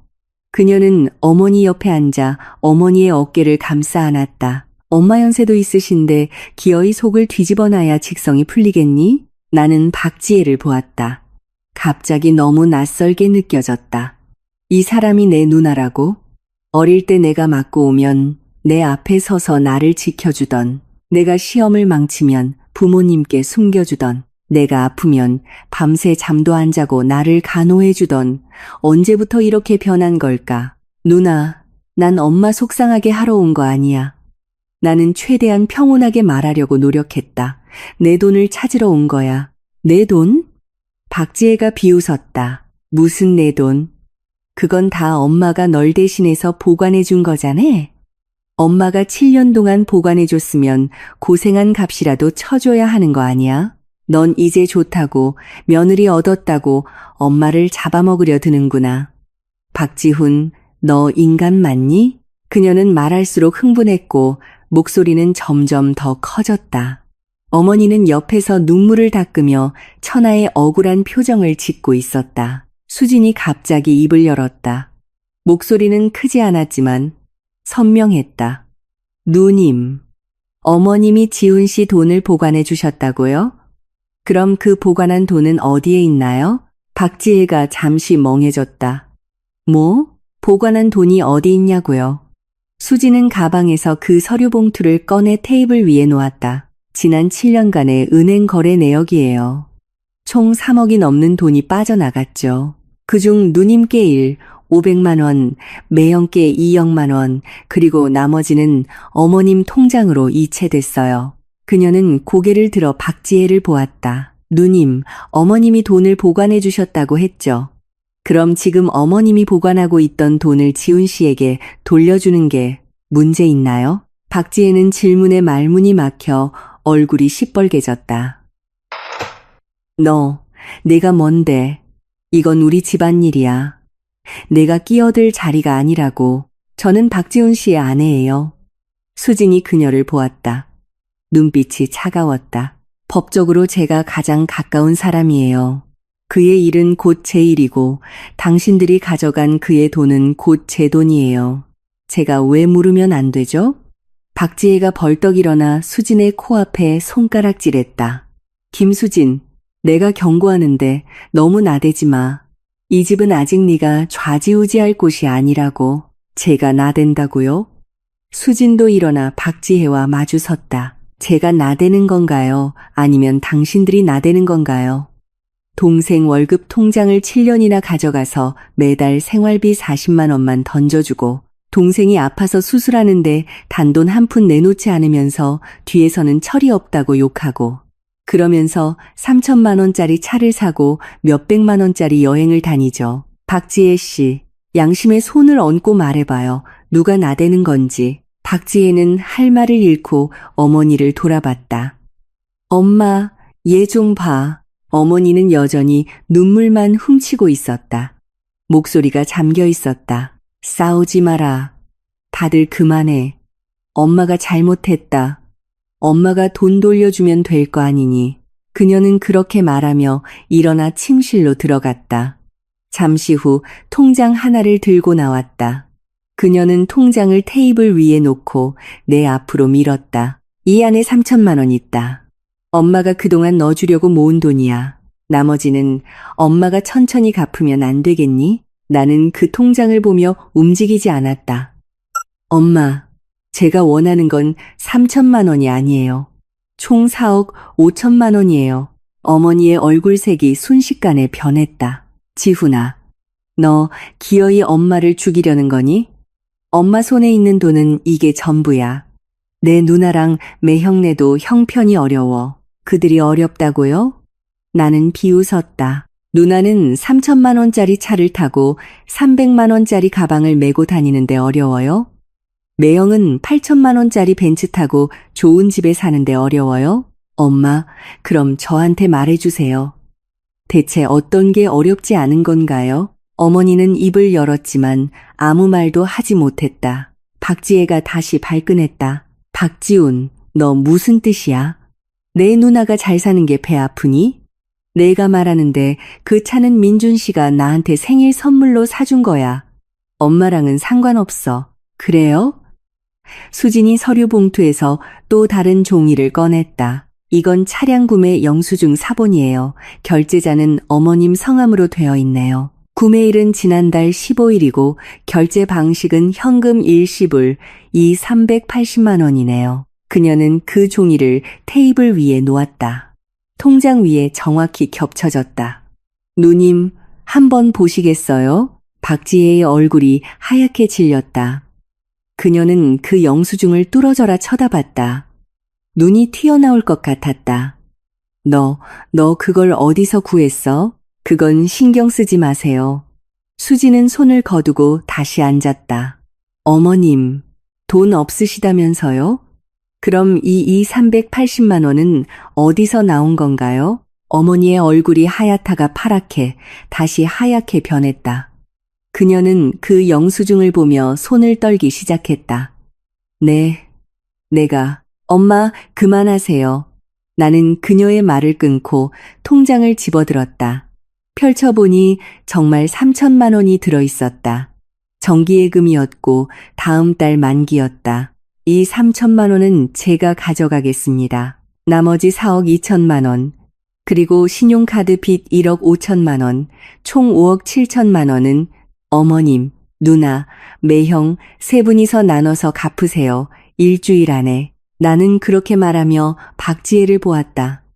누나는 빌려간 일 500만 원의 차갑이 380만 원 더해서 880만 원, 매형은 빌려간 2억만 원의 신용카드 빚 1억 5천만 원 더해서 1억 7천만 원, 나머지 3억 6 120만 원은 엄마가 갚으세요. 문제 있나요? 박지혜는 괴물을 보는 듯한 눈으로 나를 쳐다봤다. 박지훈, 너 미쳤구나. 안 미쳤어. 나는 통장을 챙겨 가방에 넣었다. 난 아주 멀쩡해. 당신들이 지난 7년간 내게서 얼마나 많은 돈을 가져갔는지. 내가 아파서 수술하는데 당신들이 단돈 한 푼 내주지 않았다는 걸, 그리고 당신들 눈에 내가 그냥 현금 인출기 바보였다는 걸 아주 똑똑히 깨달았어. 나는 일어섰다. 수진도 따라 일어섰다. 일주일.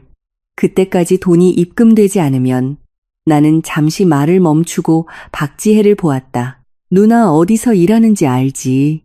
요즘 회사에서 평판 중요하게 생각한다던데, 만약 회사 상사가 누나가 타는 차가 동생 목숨값으로 산 거라는 걸 알면 어떻게 생각할까? 박지혜의 얼굴색이 순식간에 변했다. 너, 날 협박하는 거야? 응, 협박하는 거야. 나는 조금도 망설이지 않고 고개를 끄덕였다. 그리고 매형, 나는 침실 쪽을 향했다. 최민준이 어느새 나와서 침실 문 앞에 서 있었다. 매형, 사업 잘 되신다면서요? 고객들도 많고. 만약 고객들이 매형 사업 자금이 처남 월급 통장 긁어서 마련한 거라는 걸 알면 어떻게 생각할까요? 최민준의 얼굴도 변했다. 박지훈, 꼭 이렇게까지 독하게 굴어야겠어? 나는 웃었다. 당신들에 비하면 전 아직 멀었죠. 제가 병상에 누워 수술비를 기다릴 때 당신들은 저를 어떻게 속일지 궁리했잖아요. 제가 돈을 달라고 하니 제가 엄마를 죽이려 든다고 했죠. 이제 제가 정당하게 계산을 하려 하니 제가 독하다고 하네요. 매영, 그 논리는 당신들만 쓸 수 있는 건가요? 저는 쓰면 안 되나요? 최민주는 내 질문에 아무 말도 못하고 얼굴이 시뻘개졌다. 어머니가 갑자기 대성통곡을 시작했다. 내가 무슨 죄를 지어서, 내가 힘들게 키운 아들이 이제 나를 죽이려 드는구나. 그녀는 가슴을 치며 서럽게 울었다. 예전 같았으면 나는 분명 마음이 약해졌을 것이다. 하지만 오늘은 아니었다. 나는 그저 조용히 그녀가 우는 것을 지켜보았다. 나를 낳고 기르고 그러나 나를 7년간 바보 취급한 그 여자를. 엄마, 울지 마세요. 내가 말했다. 우는 걸로는 해결 안 돼요. 일주일. 그때까지 돈을 갚으세요. 그러지 않으면 저는 제 방식으로 받아낼 겁니다. 그렇게 되면 다들 얼굴 붉히게 될 거예요. 말을 마치고 나는 수진의 손을 잡고 돌아섰다. 문에 이르렀을 때 어머니가 갑자기 소리쳤다. 지훈아, 나는 멈춰섰지만 돌아보지 않았다. 엄마가 잘못했다. 엄마가 정말 잘못했어. 엄마한테 한 번만 더 기회를 주면 안 되겠니? 나는 그 자리에 등을 돌린 채 서 있었다. 한참 후에야 말했다. 엄마, 저는 기회를 드렸어요. 7년이나요. 엄마가 그 기회를 소중히 여기지 않았을 뿐이에요. 나는 문을 열고 나갔다. 문이 뒤에서 닫히며 어머니의 울음소리를 문 안에 가두었다. 복도는 여전히 어두웠다. 소리 감지등은 여전히 고장 나 있었다. 하지만 이번에는 어둡다고 느껴지지 않았다. 수진이 내 옆에 있었기 때문이다. 그녀의 손은 차가웠지만 꽉 잡고 있었다. 아파? 그녀가 물었다. 나는 그녀가 무엇을 묻는지 알았다. 아팠다. 당연히 아팠다. 그들은 내 어머니고 내 누나였다. 내가 평생 사랑할 거라고 믿었던 사람들이었다.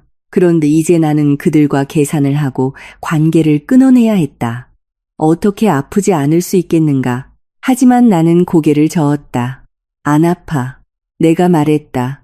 병상에 누워 죽음을 기다리는 것에 비하면 이 정도 아픔은 아무것도 아니야. 수지는 아무 말 없이 그저 내 손을 더 힘껏 잡을 뿐이었다. 집에 돌아오니 점심때였다. 집은 예전 그대로였다. 작은 투룸 낡은 가구들, 소파는 7년 전 결혼할 때 산 것이라 이미 꺼져 있었다. 텔레비전은 5년 전 모델이라 화면이 작았다. 식탁은 칠이 벗겨져 속에 나무가 드러나 있었다. 7년 동안 이 집은 하나도 변하지 않았다. 아니, 변했다. 더 낡고 더 초라해졌다. 그런데 어머니, 누나, 매형의 집은 모두 새 것으로 더 큰 것으로 바뀌었다. 나는 소파에 앉아 이 집을 둘러보았다. 갑자기 너무나 피곤했다. 수진이 부엌으로 가더니 금세 국수 2그릇을 들고 나왔다. 맑은 국물에 채소와 계란을 푼 잔치국수였다. 일단 좀 먹어요. 상처 아직 다 안 아물어서. 너무 기름진 건 안 돼. 그녀는 국수를 내 앞에 놓고 내 옆에 앉았다. 우리는 아무 말 없이 조용히 국수를 먹었다. 면은 약간 불었고 계란은 좀 탔지만 나는 아주 맛있게 먹었다. 수진이 만들어준 것이니까. 그리고 이것이 아마 지난 7년간 우리가 처음으로 진정으로 함께 앉아 편안하게 먹는 식사였을 테니까. 수진아. 나는 젓가락을 놓고 그녀를 보았다. 응, 고마워. 수진이 잠시 멍하니 있다가 웃었다. 또 그 소리, 진심이야. 나는 그녀의 손을 잡았다. 그녀의 손은 차가웠지만 부드러웠다. 7년 동안 날 기다려줘서 고마워. 내가 포기하지 않게 해줘서 고마워. 내가 깨어나게 해줘서 고마워. 수진의 눈이 붉어졌다. 하지만 울지는 않았다. 그저 내 손을 마주 잡았다. 박지훈 씨, 내가 왜 당신을 7년이나 기다렸는지 알아요? 왜? 당신을 믿었으니까. 그녀는 천천히 진심을 담아 말했다. 당신이 정말 바보가 아니라 그냥 마음이 너무 약한 사람이라고 믿었어요. 당신이 언젠가는 깨어나서 누가 당신에게 잘해주고 누가 당신을 이용하는지 보게 될 거라고 믿었어요. 당신이 진짜 남편, 진짜 남자가 될 거라고 믿었어요. 그녀의 눈에서 마침내 눈물이 떨어졌다. 한 방울 한 방울 우리가 맞잡은 손등 위로 나 7년 기다렸어요. 마침내 기다렸네요. 나는 그녀를 꽉 껴안았다. 아주 꽉. 그녀의 심장 소리가 들리고 그녀의 머리카락 냄새가 날 정도로 마치 지난 7년간 놓쳤던 시간을 모두 보상받으려는 듯이. 미안해. 내가 말했다. 앞으로는 안 그럴게. 다시는. 일주일은 금방 지나갔다. 그 7일 동안 어머니는 내게 3번 전화했다. 첫 번째 전화에서는 3천만 원밖에 없고 나머지는 정말 줄 수 없다고 했다. 두 번째 전화에서는 누나가 1억 원을 갚기로 했고 나머지는 천천히 갚겠다고 했다. 세 번째 전화에서는 매형이 1억 5천만 원을 갚기로 했고 나머지는 너무 닥달하지 말아 달라고 했다. 나는 매번 똑같이 말했다. 일주일 5억 7천만 원. 한 푼도 모자라면 안 돼요. 그러지 않으면 제가 직접 찾아갈 겁니다. 일곱째 날 오후 3시 내 핸드폰이 울렸다. 최민준이었다. 처남, 돈 준비됐네. 어떻게 보내줄까? 그의 목소리는 피곤하고 억울해 보였다. 계좌 이체요. 지금. 내가 말했다. 알았네. 계좌 번호 보내주게. 나는 수진의 계좌 번호를 보냈다. 10분 후 수진의 핸드폰이 울렸다. 은행 입금 알림 문자였다. 1억 7천만 원, 한 푼도 모자라지 않았다. 매형돈 들어왔어요. 수진이 핸드폰을 내게 보여주었다. 나는 고개를 끄덕이고 다음 전화를 기다렸다. 4시 박지혜에게서 전화가 왔다. 박지훈, 돈 보냈다. 880만 원. 확인해봐. 그녀의 목소리는 날이 서 있어서 나를 잡아먹을 것 같았다. 받았어. 내가 말했다. 그럼 우리 이제 깨끗하게 정리된 거네. 앞으로 연락하지 마. 그녀는 말을 마치자마자 전화를 끊었다. 나는 어두워진 핸드폰 화면을 보았다. 마음속에 아무런 감정이 없었다. 화나지도 슬프지도 기쁘지도 않았다. 그저 평온했다. 고요한 연못처럼. 옷이 어머니에게서 전화가 왔다. 지훈아. 그녀의 목소리는 심하게 떨리고 있었다. 엄마는 정말 그렇게 많은 돈이 없어. 얼마나 있으신데요? 내가 물었다. 2억. 엄마한테는 2억밖에 없어. 그럼 나머지 1억 620만 원은요? 엄마는 정말 줄 수가 없어. 엄마가 빌게. 엄마 좀 용서해다오. 그녀는 또 울기 시작했다. 숨이 넘어갈 듯이. 하지만 내 마음에는 어떤 동요도 없었다. 엄마, 저는 지금 엄마랑 상의하는 게 아니에요. 내가 말했다. 통보하는 거예요. 오늘 밤 12시까지 3억 620만 원이 입금되어야 해요. 한 푼이라도 모자라면 저는 제 방식으로 받아낼 겁니다. 제가 말하면 한다는 거 아시잖아요. 전화기 저편에서 오랫동안 침묵이 흘렀다. 너무 길어서 끊어진 줄 알았다. 그리고 그녀의 목소리가 들려왔다. 지훈아, 너 엄마를 미워하니? 나는 잠시 멍해졌다. 미워하나? 그런 것 같기도 했다. 하지만 그보다 더 큰 것은 실망감, 서운함, 그리고 가장 가까운 사람에게 칼을 맞은 듯한 배신감이었다. 미워하지 않아요. 내가 말했다. 그냥 더 이상 바보로 살고 싶지 않을 뿐이에요. 전화가 끊겼다. 밤 8시 3억 6, 120만 원이 입금되었다. 전에 받은 3천만 원까지 합쳐서 총 3억 9, 120만 원, 박지혜의 3, 880만 원, 최민준의 1억 7천만 원까지 정확히 6억 원이었다. 내가 계산한 것보다 3천만 원이 더 많았다. 나는 핸드폰 화면에 찍힌 긴 숫자를 보며 갑자기 너무나 씁쓸했다. 7년, 4억이 넘는 돈. 내가 달라고 했을 땐 한 푼도 주지 않았다. 내가 일주일 동안 닥달하니 전부 내놓았다. 원래 그들은 돈이 없었던 게 아니었다. 단지 내게 주기 싫었던 것이다. 원래 갚을 능력이 없었던 게 아니었다. 단지 갚기 싫었던 것이다. 원래 그들 마음속에 나는 정말로 그냥 현금 인출기였다. 필요할 때 꺼내 쓰고 필요 없을 땐 구석에 던져두는. 닦아주기조차 귀찮아하는. 다 들어왔어요. 수진이 말했다. 그녀는 내 맞은편에 앉아 계산기를 두드리고 있었다. 6억 원, 한 푼도 모자라지 않네요. 나는 고개를 끄덕이고 소파에 기댔다. 이제 어떻게 할 거야? 그녀가 고개를 들어 나를 보았다. 뭐가? 이 돈들. 나는 생각했다. 먼저 당신이 빌렸던 50만 원 갚고 잠시 말을 멈추고 다시 말했다. 그리고 우리 집 사자. 수진이 멍해졌다. 집을 사자고? 응, 집 사자. 나는 몸을 바로 하고 그녀의 눈을 보았다. 이 집은 너무 작고 낡았어. 새 집으로, 더 큰 집으로 이사 가자. 당신 학교에서 가까운 곳으로, 당신 이름으로. 수진의 눈가가 순식간에 붉어졌다. 당신, 진심이야? 진심이야. 나는 그녀의 손을 잡았다. 아주 힘주어서 단호하게. 지난 7년, 당신 고생 많았어.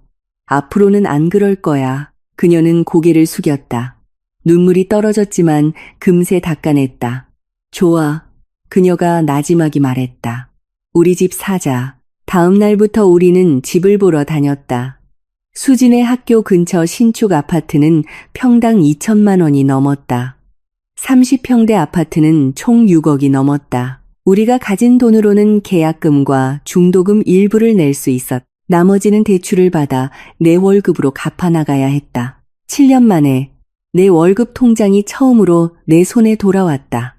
월급 400만 원이 많은 것은 아니었지만 대출금을 갚고 생활비를 쓰고도 남았다. 풍족하지는 않았지만 안정적이었다. 마침내 내 삶을 사는 듯한 느낌에 가슴이 뜨거워졌다. 먹고 싶은 것을 먹고 사고 싶은 것을 사고 누구에게 설명하거나 비위를 맞추거나 눈치를 볼 필요가 없었다. 자유란 이런 느낌이었구나. 계약서에 서명하는 날 등기부 등본에는 수진의 이름만 올랐다. 분양 사무실에서 나왔을 때 밖은 이미 어두웠다. 도시의 불빛이 하나둘 켜지며 흩어진 은하수처럼 보였다. 수진이 내 팔짱을 끼고 머리를 내 어깨에 살며시 기댔다. 지훈 씨, 응. 나 지금 꿈꾸는 것 같아. 나는 그녀의 손을 꽉 잡았다. 꿈 아니야. 진짜야. 앞으로는 전부 진짜일 거야. 그녀가 웃었다. 그 순간의 미소는 그 어떤 때보다 맑고 빛났다. 그 후 우리는 차도 보러 갔다. 외제차도 유명 브랜드 차도 아니었다. 그냥 2천만 원대의 국산 차였다. 공간이 넓고 연비가 좋고 튼튼한 수진이 골랐다. 실용적인 게 좋다고 했다. 나는 고개를 끄덕였다. 좋아. 이것은 우리가 직접 번 돈으로 산 것이니까. 누구의 자선도 통제도 아니니까. 우리 두 사람이 조금씩 모아 이룬 것이니까. 차를 뽑은 날 그녀는 아이처럼 조수석에 앉아 핸들과 수납함, 좌석 조절 버튼을 만져보았다. 눈에는 호기심이 가득했다. 앞으로 내가 당신 출근시켜줄게. 내가 말했다. 좋아. 그녀가 고개를 끄덕였다. 그럼 당신은 퇴근할 때 나 데리러 와. 좋아. 주말에는 마트 가서 맛있는 거 많이 사서 냉장고 가득 채우자. 좋아. 저녁에는 같이 밥하고 당신이 요리하면 내가 설거지할게. 좋아. 그녀가 갑자기 고개를 돌려 나를 보았다. 지훈 씨. 응. 사랑해. 나는 잠시 멍해 있다가 그녀를 보고 아주 진지하게 대답했다. 나도 사랑해. 성의 없는 말도 습관적인 말도 아니었다. 마침내 마음 깊은 곳에서 우러나온 확신이었다. 차는 고가도로 위를 달렸다. 도시의 야경이 창밖으로 펼쳐졌다. 불빛은 찬란하고 차들은 끝없이 이어졌다. 이 도시는 여전히 거대하고 시끄럽고 멀게만 느껴졌다. 하지만 이 순간 더는 나와 상관없는 곳이 아니었다. 우리에게 속한 곳이었다. 핸드폰이 울렸다. 어머니였다. 나는 전화를 받아 스피커폰으로 돌렸다. 지훈아. 그녀의 목소리는 작고 피곤하고 늙어 있었다. 네, 엄마. 잘 지내세요? 그럭저럭. 나는 앞을 보며 말했다. 방금 차 샀어요. 집도 알아보고 있고요. 전화기 저편에서 오랫동안 침묵이 흘렀다. 그리고 억눌린 울음소리가 들려왔다. 엄마가 미안하다. 엄마가 잘못했어. 엄마가 너한테 그러면 안 됐는데 앞으로는 안 그럴게. 엄마를 용서해 줄 수 있겠니? 신호등이 빨간불로 바뀌었다. 나는 천천히 브레이크를 밟았다. 차는 교차로에 멈춰 섰다. 나는 앞에 불빛을 보았다. 내 목소리는 나 자신도 놀랄 만큼 평온했다. 엄마, 저는 엄마를 미워하지 않아요. 잠시 말을 멈췄다. 하지만 용서하지도 않을 거예요. 전화기 저편의 울음소리가 더 커졌다. 나는 여전히 흔들리지 않았다. 어떤 일은 미안해 한마디로 끝나는 게 아니에요. 어떤 상처는 시간이 지나도 사라지지 않고요. 우리 그냥 이렇게 지내요. 엄마는 엄마 인생 사시고 저는 제 인생 살게요. 명절에는 찾아뵐게요. 하지만 돈 얘기는 다시는 꺼내지 마세요. 앞으로 드릴 일도 없을 거고요. 이 말을 마치고 나는 더 설명하지도 망설이지도 않고 전화를 끊었다. 전화기 저편에서는 끊어질 듯한 흐느낌만 남았다. 수진이 계속 나를 보고 있었다. 왜? 내가 물었다. 그녀는 고개를 저었다. 아니, 그냥. 잠시 말을 멈추고 나지막이 말했다. 그냥 당신이 어른이 된 것 같아서. 나는 웃었다. 35에 어른이 되는 건 너무 늦은 거 아닐까? 늦지 않았어. 그녀가 말했다. 시작하면 늦은 게 아니야. 초록불이 켜졌다. 나는 엑셀을 밟았다. 차는 천천히 교차로를 지나 더 먼 길을 향해 나아갔다. 석 달 후 우리는 새 집으로 이사했다. 30평, 방 3개, 거실 2개. 남향이라 햇볕이 잘 들었다. 수지는 베란다를 다육이로 가득 채웠다. 다육이는 가뭄에 강해서 잘 죽지 않는다고 했다. 우리처럼 가뭄을 견뎌내면 살아남을 수 있다고 했다. 이사하는 날 친구들을 불러 집들이를 했다. 웃음소리, 술잔 부딪히는 소리, 음식 냄새가 온 집안을 가득 채웠다. 지난 7년간 가장 마음 편한 날이었다. 밤이 깊어 사람들이 떠난 후 우리는 베란다에 앉았다. 도시의 불빛이 멀리서 조용한 바다처럼 반짝였다. 수진이 내 품에 기댔다. 지훈 씨, 응, 아직도 엄마를 미워해? 나는 잠시 침묵했다. 아니, 그럼 아직도 사랑해. 나는 또 한참을 생각했다. 응, 내가 말했다. 하지만 예전과는 달라. 예전에는 경계가 없었지만 지금은 거리가 있어. 효도는 하겠지만 다시는 나 자신을 잃지는 않을 거야. 수지는 나를 보았다. 그녀의 눈이 달빛 아래에서 유난히 반짝였다. 당신 변했네. 좋게, 아니면 나쁘게. 좋게. 그녀가 웃으며 내 뺨에 가볍게 입 맞췄다. 진짜 남자가 됐어. 나도 웃으며 그녀를 꽉 껴안았다. 당신은 아직도 미워해? 미워하지 않아. 그녀가 고개를 저었다. 미워하는 건 너무 힘들어. 나 7년 동안 충분히 힘들었어. 이제 그냥 행복하게 살고 싶어. 그래. 이제 아무것도 중요하지 않았다. 중요한 것은 우리가 함께 있다는 것. 중요한 것은 우리에게 마침내 집이 생겼다는 것. 중요한 것은 미래가 마침내 시작되었다는 것이다. 그녀가 내 품에서 나지막이 말했다. 날 기다려줘서 고마워. 나는 고개를 저었다. 고마워할 필요 없어. 당신을 기다리는 건 당연한 일이었어. 당신은 내 아내고 나는 당신의 남편이니까. 달빛이 쏟아져 내려 베란다를 가득 채웠다. 마침내 깨어난 긴 꿈처럼 부드러웠다.